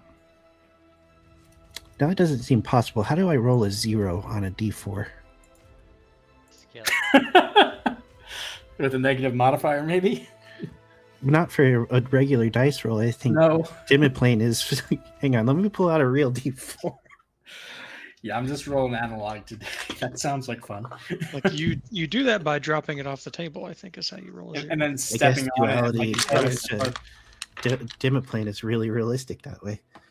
Right. Okay, so I can clear 3 HP. 1d4. Okay. That's pretty good. That feels much better. Indeed. And then I'm going to just do a basic attack because I'm also getting stressed out over here. Sure. Battle axe for which one's looking the most not good? Of the remaining ones, the one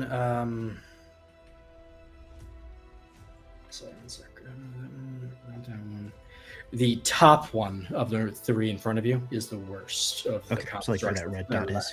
Yeah. The 2 at range both look pretty bad as well. Like nothing is too healthy, but the ones in front of you, the lower ones are the healthiest in the group. Okay. Then I'll just attack the one right in front of me, try to finish it off. 20 with fear. 20 with fear. Take my token, but the 20 hits. 54 damage. Yeah, that'll do it. Knocks this boy out. I am clicking on the stream and not thing. That's not going to help. There you go. That boy goes down. This one does not self-destruct.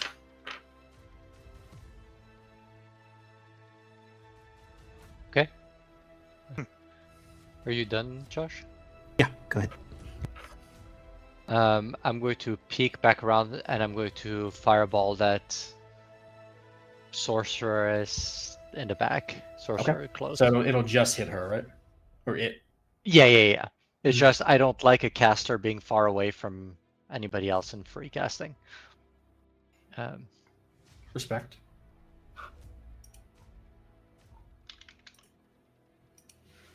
That's a 6. 16 plus 7 is oh my god, 23. I swear I can do basic math. With hope. Okay. That reminds me, actually. I'm sorry. It's not your turn. Hold that thought. We will come right back to you. But Josh did roll with fear. Oh. So I do get to do a thing, and I need to figure out what it's going to be. I know what it's going to be. I'm going to spend that fear that I got there, and I'm going to trigger those spiders that are crawling up Villane and Atlantis' legs. What is the roll I want here? Instinct reaction rolls from you two, please.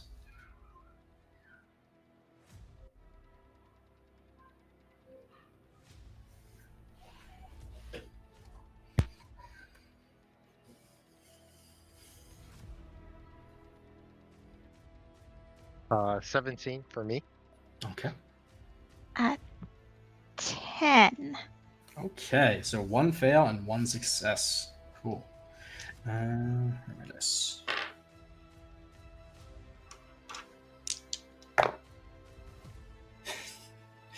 My damage rolls are crap today. 5 points of magic damage as those little spiders start digging into your glass flesh.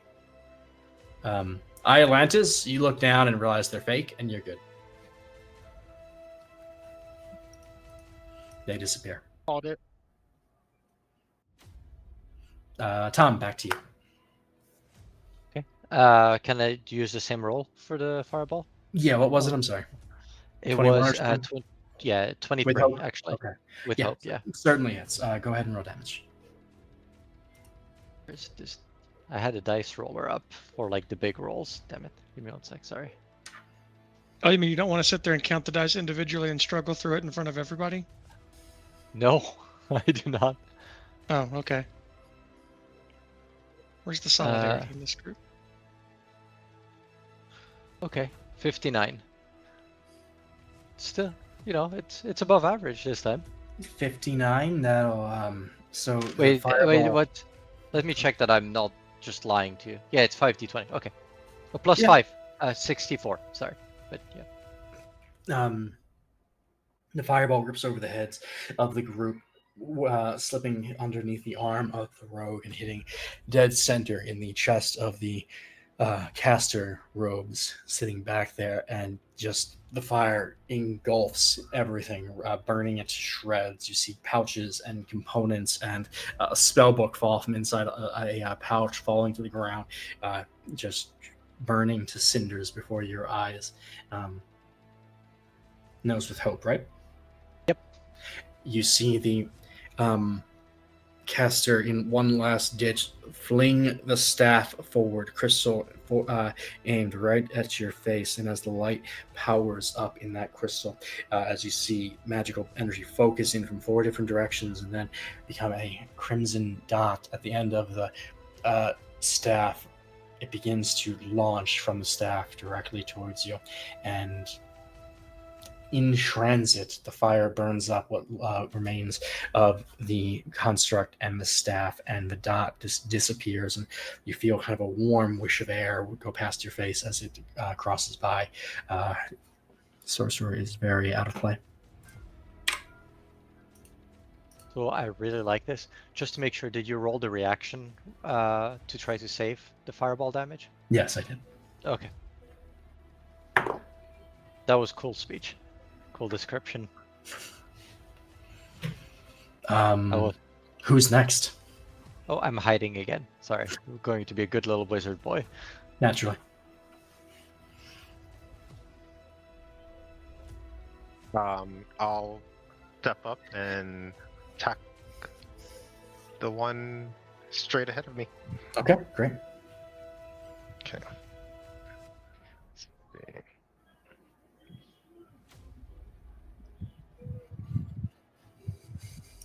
So the one you are attacking is wielding 2 swords. And as you come up to attack, it takes a step back and raises both of its weapons in kind of a defensive posture and just eyes you without eyes. Okay. Nice. I got a 13 with hope. 13 with hope. That is a failure with hope. So you take your hope. The creature is able to very easily bring its swords around your spear, one on the one side, one on the other, and just drive it past. So the spear is lost just underneath the construct's arm, and you see it make a move as it tries to wrap around the spear and grab it and just kind of tuck it, take it away from you. But you are able to pull it back out before it is able to lock that grip in. No damage.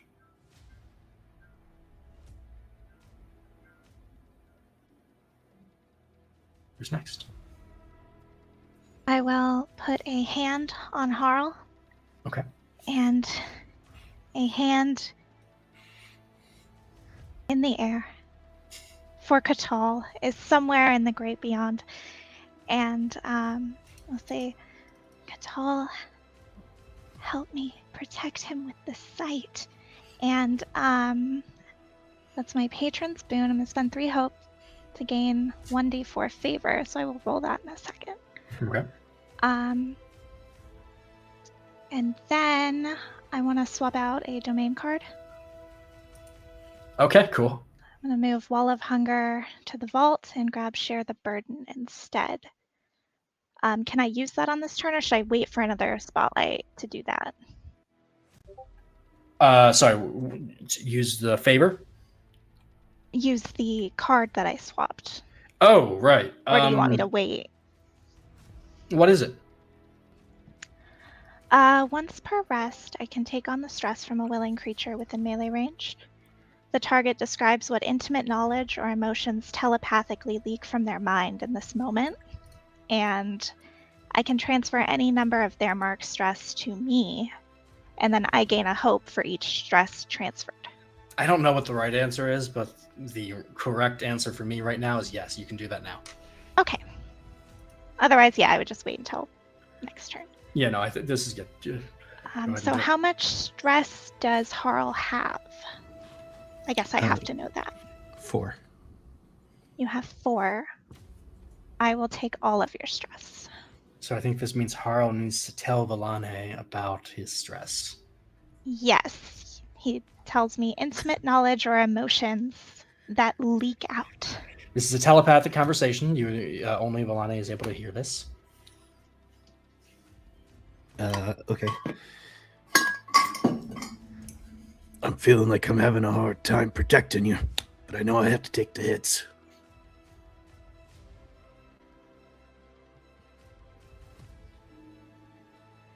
I think a small response from Villane is acceptable if you want, but you don't have to. She will just hold one of his big glove hands and do a little squeeze with her little glass hands. And then the light of radiation, the light of Catal reaches through Villane. Radiation. You turn feel into a that Spider-Man. you feel that pale green light wash over you, and you feel amazingly refreshed as the worries just fall off. You realize you were holding your jaw and your shoulders and just your entire body tight in a way that is not conducive to fighting. You know, it's counterintuitive, but you need to loosen up to do it well, and this lets you just breathe and focus. In return, we're going to exchange buffs. I'd like to use Soldier's Bond that I can use once per long rest, and I compliment somebody about something that they did good, and we can both gain 3 hope. Okay. So as I feel the stress roll off of me, I'm going to look down at Villane. I don't know much about Catarl, but you do that very well, taking away the stress. Thank you. No, thank you for giving Catal insight into your hardship. Catal loves to collect the hardships. I nod, not understanding. But yeah, we can both gain 3 hope. Okay, cool. That is a once per long rest domain effect, by the way, so it is ticked.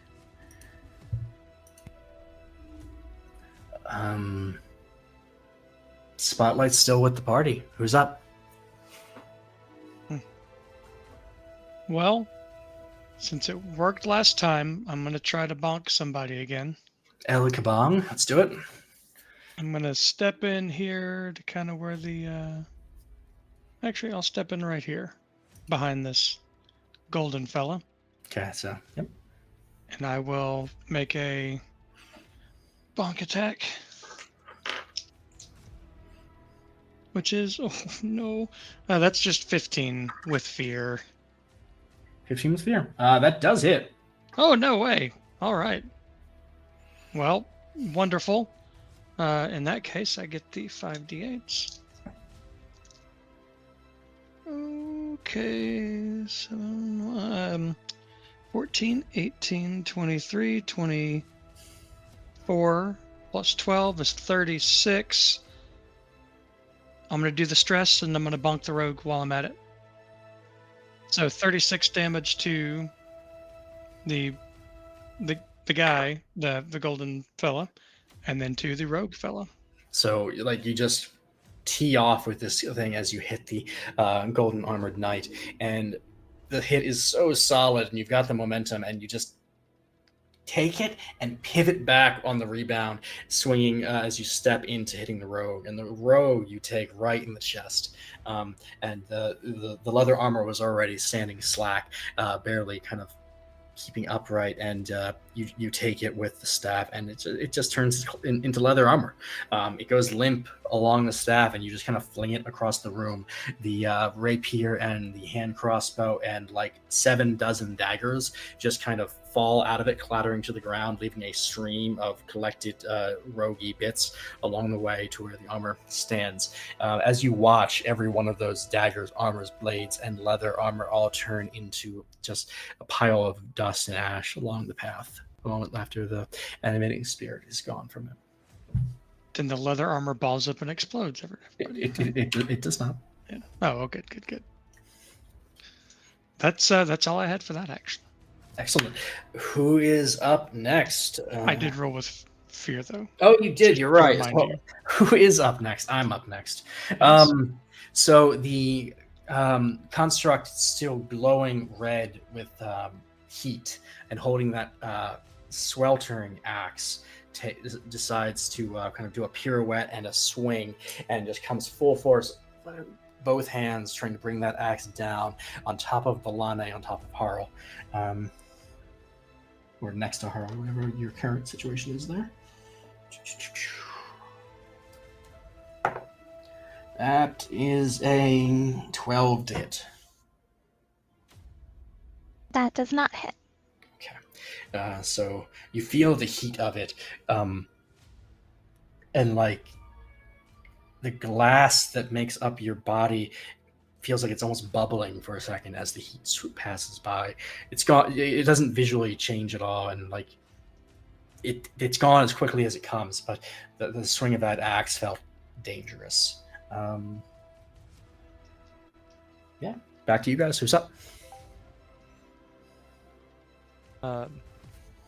I can go. Sure. Everybody's a little bit close to fireball here, unfortunately. Just sculpt it. Did you know that evocation wizards can sculpt their spells? No, can you tell me more about that? I Our can. Lord and Savior. When we play D&D, let's go. New Year's. This is okay. Can I squeeze by and like go here? You can, yes. I am going to do a very not useful thing, but it looks really fun. I'm going to touch the armor, like the heavy one, like just kind of lay my hand forward to him, and just go goodbye, and try to yeet him, basically. Cool. How does that work? It's just spellcast roll, target in melee range, and they're knocked back to far range. Do and, it. You know, damage. And this is targeting this guy? Yeah, the close one. Okay. Oh, wow. That's really good. It's 19 plus, 26. With hope? With hope. Yeah, hope. I'm rolling like a champion today. I like this. You're making up for all of my fear. Yeah. And so yeah. Yeah, so it flies back. I assume there's damage imparted there, or? Yep. It's not that much, but it's 33. 33. So. That's a good enough hit. It flies backwards. You reach out to put a palm on it, and just a boom of energy as the suit of armor lifts off the ground. Its 2 swords out wide as it tries to like sweep at you, and it misses just barely. You feel that's the noise it makes when it hits the wall. Yes, it is. You feel the the wind of the blade across your nose, again, barely avoiding counterattack, but it goes flying into the wall, leaving a perfect impression of plate armor into the stone behind it. It falls down to one knee as it braces itself on one hand and looks up at you. If it could glare, it would. Who's up next? Nah, screw it. I'm going to send to Fear. And that guy's going to get a chance to at some revenge before anything changes, and he is going to charge straight through, or attempt to charge straight through where Harl and Milana stand, and make his way to Giles. And he's going to kind of kick at the ground, almost like he's revving up before running full speed, the sword slicing through the air as he goes. So this is going to be an attack roll at, let's say Harl, to simplify. That is a 19. That hits. So that is going to be not a ton of damage. As he runs through, do I get an opportunity attack? I will absolutely allow that. That is for a total of 13 points of physical damage as the swords kind of just batter you as it run, and his shoulder hits him. But go ahead and take your hit. Swing. Okay, that was 1 HP, and rolling for the battle axe. Sorry, my voice is going out. 25 with hope. We're getting to the end. Keep it up, bud. 25 with hope. Sure hits. Take your hope and roll your damage. I maxed on hope, so 49. That's like 49, the number? Yes. Yes, 49. Sorry. Yes, thank you. I guess D9 wouldn't make a whole lot of sense, would it? Be interesting to see. Right. 9 dice.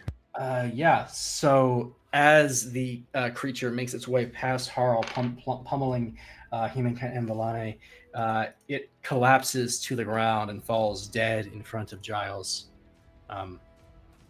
At which point, can I try to shove it away? No, you cannot. But I appreciate the idea.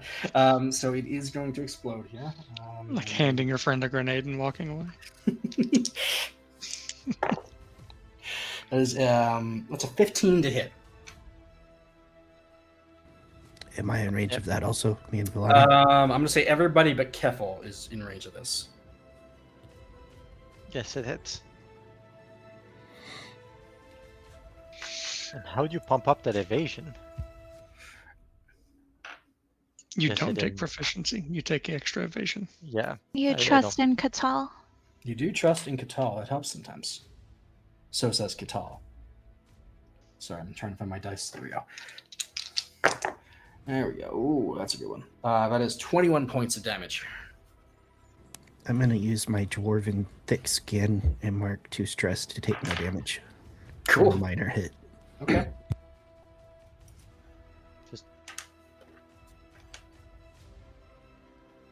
I'm just one big callus. And I don't know, do I want to make Matt re-roll the damage roll? You can try. Do you want me to? No, it's just minor for me also, still at 21, so I'm like, I don't like the odds of making it worse and I can't make it better, so. I'm gonna do a warlocky favor thing, so I don't have to take damage. Okay, cool. Katal protects. I do have one more fear floating, and that is to power this last dude here. And he is going to take a swing at Atlantis this time.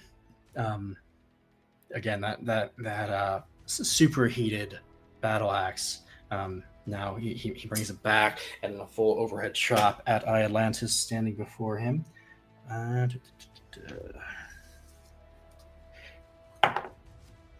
think you're good. That is an 11 to hit. Yep. No, correct? Oh, no hit. Okay. Yeah, so you manage to deflect the blow with your spear. Again, the heat of it is just sweltering, but it comes and goes in a moment. The last standing construct wastes its attack. What do you guys do?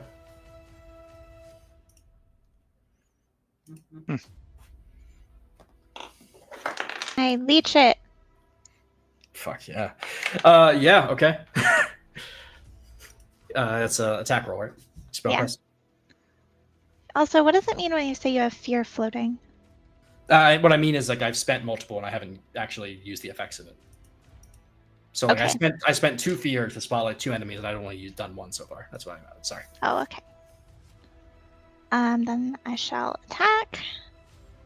No, 11 with hope. Does that miss? 11 with hope. That does miss. But I gained a hope. But you did gain a hope. But I didn't need it.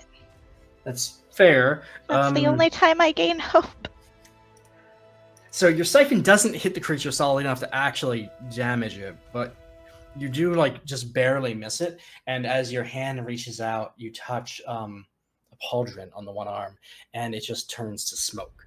You aren't able to siphon that into anything, but the arm attached also crumbles off. Like crumbled completely? Yes. Oh, I wanted to keep it. How would you carry it? Arl could carry it. For Catal. And the museum. We have to think of the museum. Did the spellbook crumble away? Also, Did You actually burnt it to cinders. I see. Not D&D spellbooks that are. Only if you get the magic one that doesn't get damaged. Oh, really? Oh, Yeah, D&D spellbooks are not protected. I've just been nice to you guys. can they? But they don't get hit by AOE's, right? Not directly, no, because like Yeah. just like every other item you're carrying, they're not. But Right, like, right. they are susceptible to flame, I in see. theory.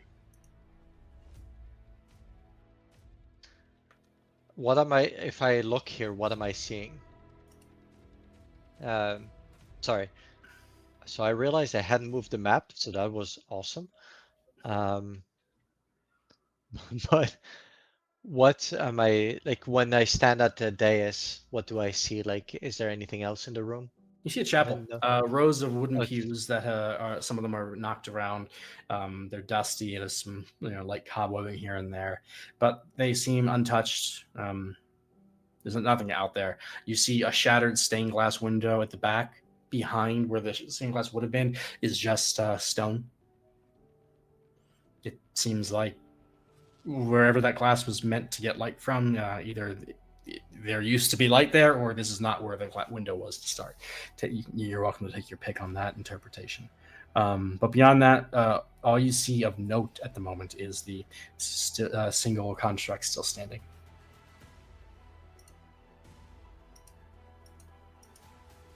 Oh, the construct's still up. I see. Yeah, Valon took an arm off, but it didn't do damage. Mhm. Which I mean, maybe counterintuitive to some people, but it works for constructs. Let's go. Iolantis, just hit the damn thing. yeah. Can you finish this off so we can keep moving, Io? Okay. Like, I'm going taking to a swing. While that's going on, I'm going to talk to Khavalor and be like, "Hey, what do you think happened here?" I don't know. It's really Anyway. strange. They're all enchanted with this. Yeah. We're just ignoring the rest of the fight. Yeah. Okay, Iolantis, go. It's only one. Okay, 24 That with hits. hope. With hope, that certainly hits. Okay. I hope I low roll this for you guys. At least you hit this time. Yeah, that's true. 42. 42. That is sufficient to finish off our last construct. This is also not the exploding kind, so it crumples down to the ground, turning to dust as well, leaving you all standing here on the dais at the front of this clearly temple, out of combat. And so it's actually kind of a fun trick I picked up a long time ago, but you can enchant almost any kind of item like that to kind of do.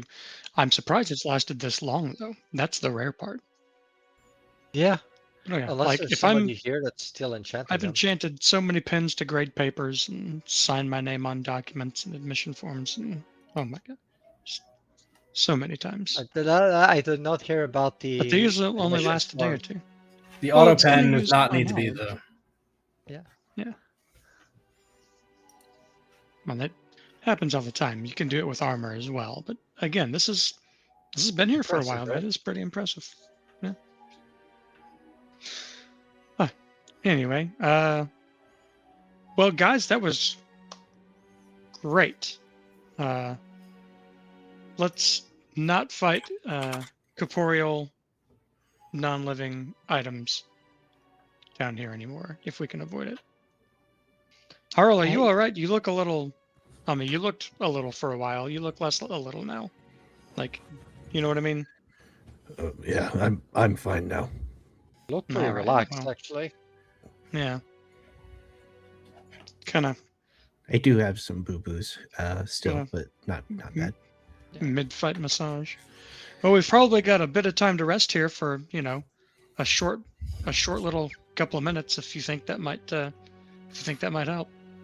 As you say that, you hear the sound of metal scraping on stone, and just in the most like dejected, not really into this kind of motion, a suit of armor stands up from the pews where it had been laying on the floor.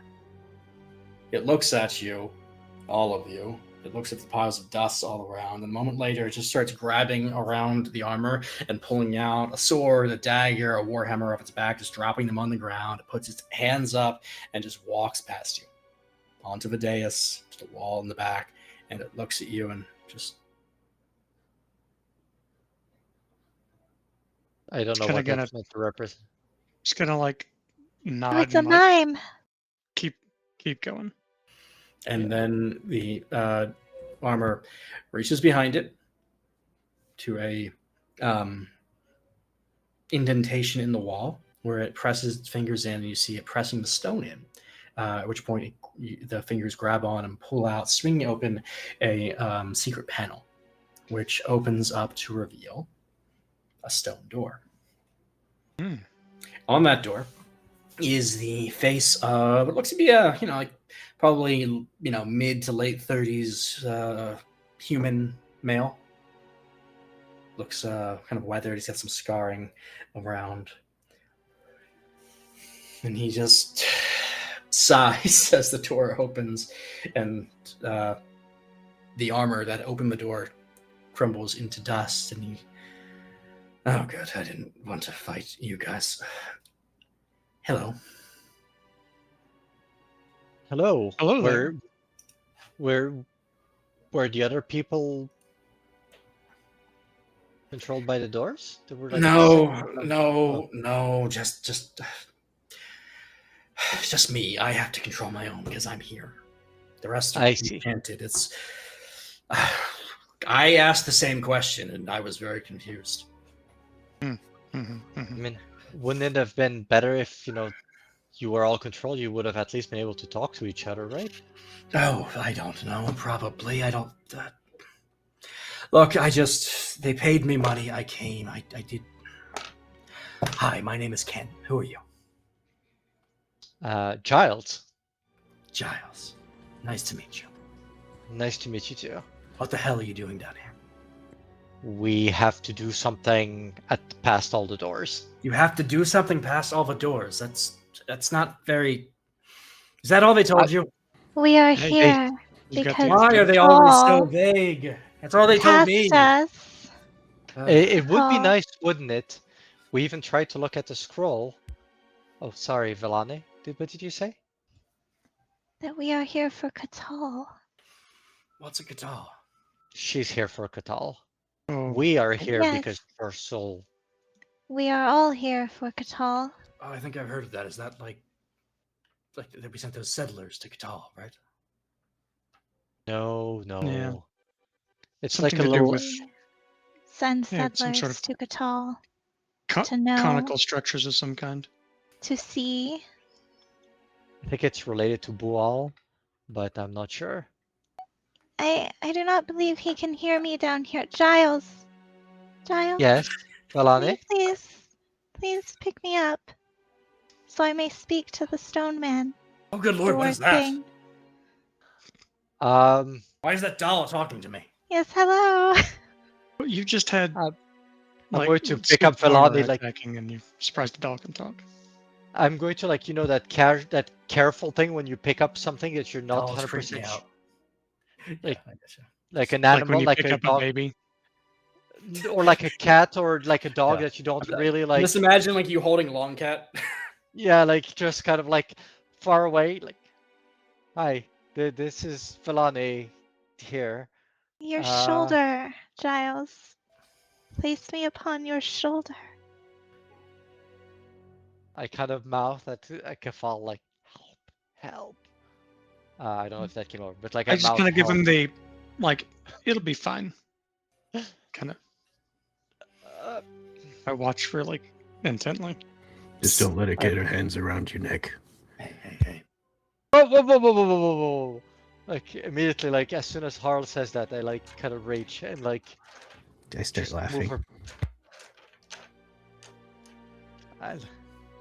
I kind of put her back. Oh, just put her on your shoulder. It'll be fine.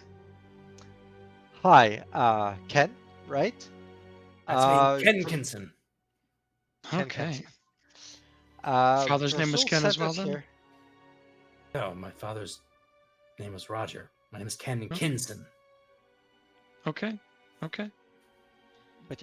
Jorsul sent us here. Very little information. He was like, "Here's a scroll. The fate of the Empire depends on you." That slimy bastard. Were you also in? I imagine you were part of the party group that was down here with. They needed an eighth. That's what they kept saying. They needed an eighth. They didn't have their eighth. I don't know. They got lost. So they came and they wanted to hire me, a mercenary, me. So they hired me. And the next thing I know, we're elsewhere, and they're asking me to become a door. And you accepted They paid. to become a door. They paid. How do you spend the money That's once you are a door? not really part of the honor code. Is someone I going see. to come and like undorify you so that you can then spend the money later? That was unclear. Harl will undorify you. Instructions facts. unclear. Door. Well, I guess. Velani, do you want a second door for the museum? I If you will want, have if Ken all wants to. of the doors. We will collect them. Look, one I'm at under all. I'm under contract, but I'm not gonna lie, I've been here for like 1,000 years. 6,000 gold and I'm yours. I will have a room of doors. We didn't bring any gold. I'm going to be I honest. think that's called a hallway, actually. Oh, what kind of adventure doesn't have gold? We have mere handfuls. I had a bag of holding. I carried it all with me. It was always like, I'm making hand gestures. He can't. It was always. I kept it right here. Is that bag of holding around here somewhere? Mm. He looks down at the pile of dust that was the suit of armor that opened the door.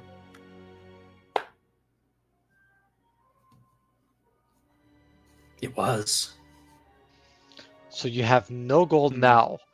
A handful, which we can give you, would be an immense increase over what you have now. That's true. We could give you a handful of gold, and then I you would think have a you're lot more gold. trying to math wizard me, and I don't like it. I have a magical backpack. No, I he's can just trying reach to my wizard. hand into my pack and offer you whatever may be inside if you come with us. Filani, do you want to go in his backpack? You will not be rid of me.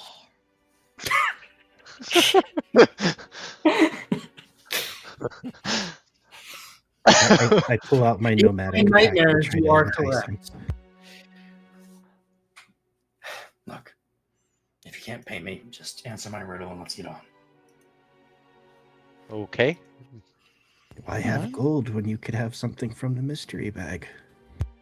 Look, if you want to give me something from the mystery bag afterwards, we'll talk something. But first, I got a You may riddle. have a really long piece of spaghetti in there. You don't know. Go for it, Ken.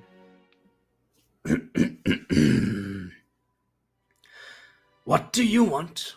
Will you tell me? Will you pay me? Will you trade me? Shall we bargain, haggle, dither, fret? The terms are the art, the signatures set. For your world, for your word, for your gold, for your heroism to be told. Whatever you want can be had, but if you're far off, some make it mad. Fulfill your role, your product is sold. If you renege, it's gone bad, but a good lawyer will make it ironclad. What am I talking about? A Contract. contract. It's a deal, but sure. Well, We've had to deal with a lot of contracts recently. It's been, yeah. It's basically my job. I just fulfill contracts for the Mercantile Guild. yeah, I mean, he's obviously read the scroll, The Art of the Contract. It's required reading in some places.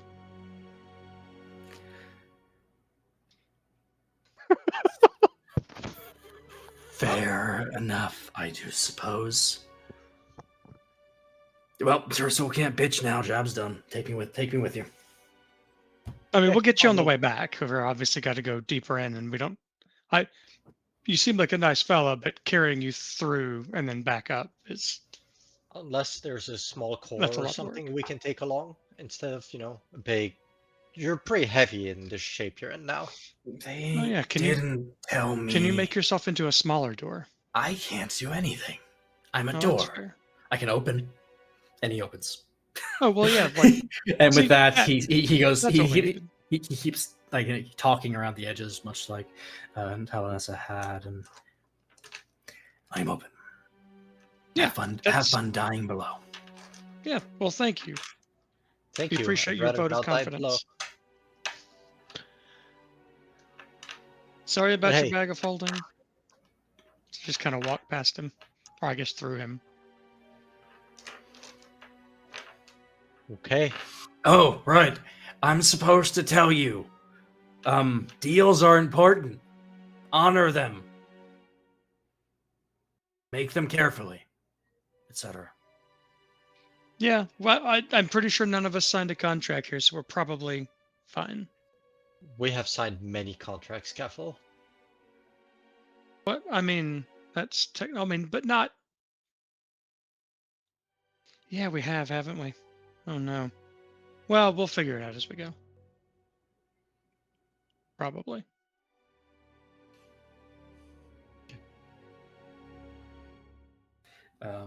With the mercenary door passed beyond them, truth be told, I have a whole another set of puzzles for you that I was prepped for us to go into today, but I do think we're at time. We're just about. So a new stairway opens before you. Torches flickering, lights down. The air that comes up is mustier and smells of oil. And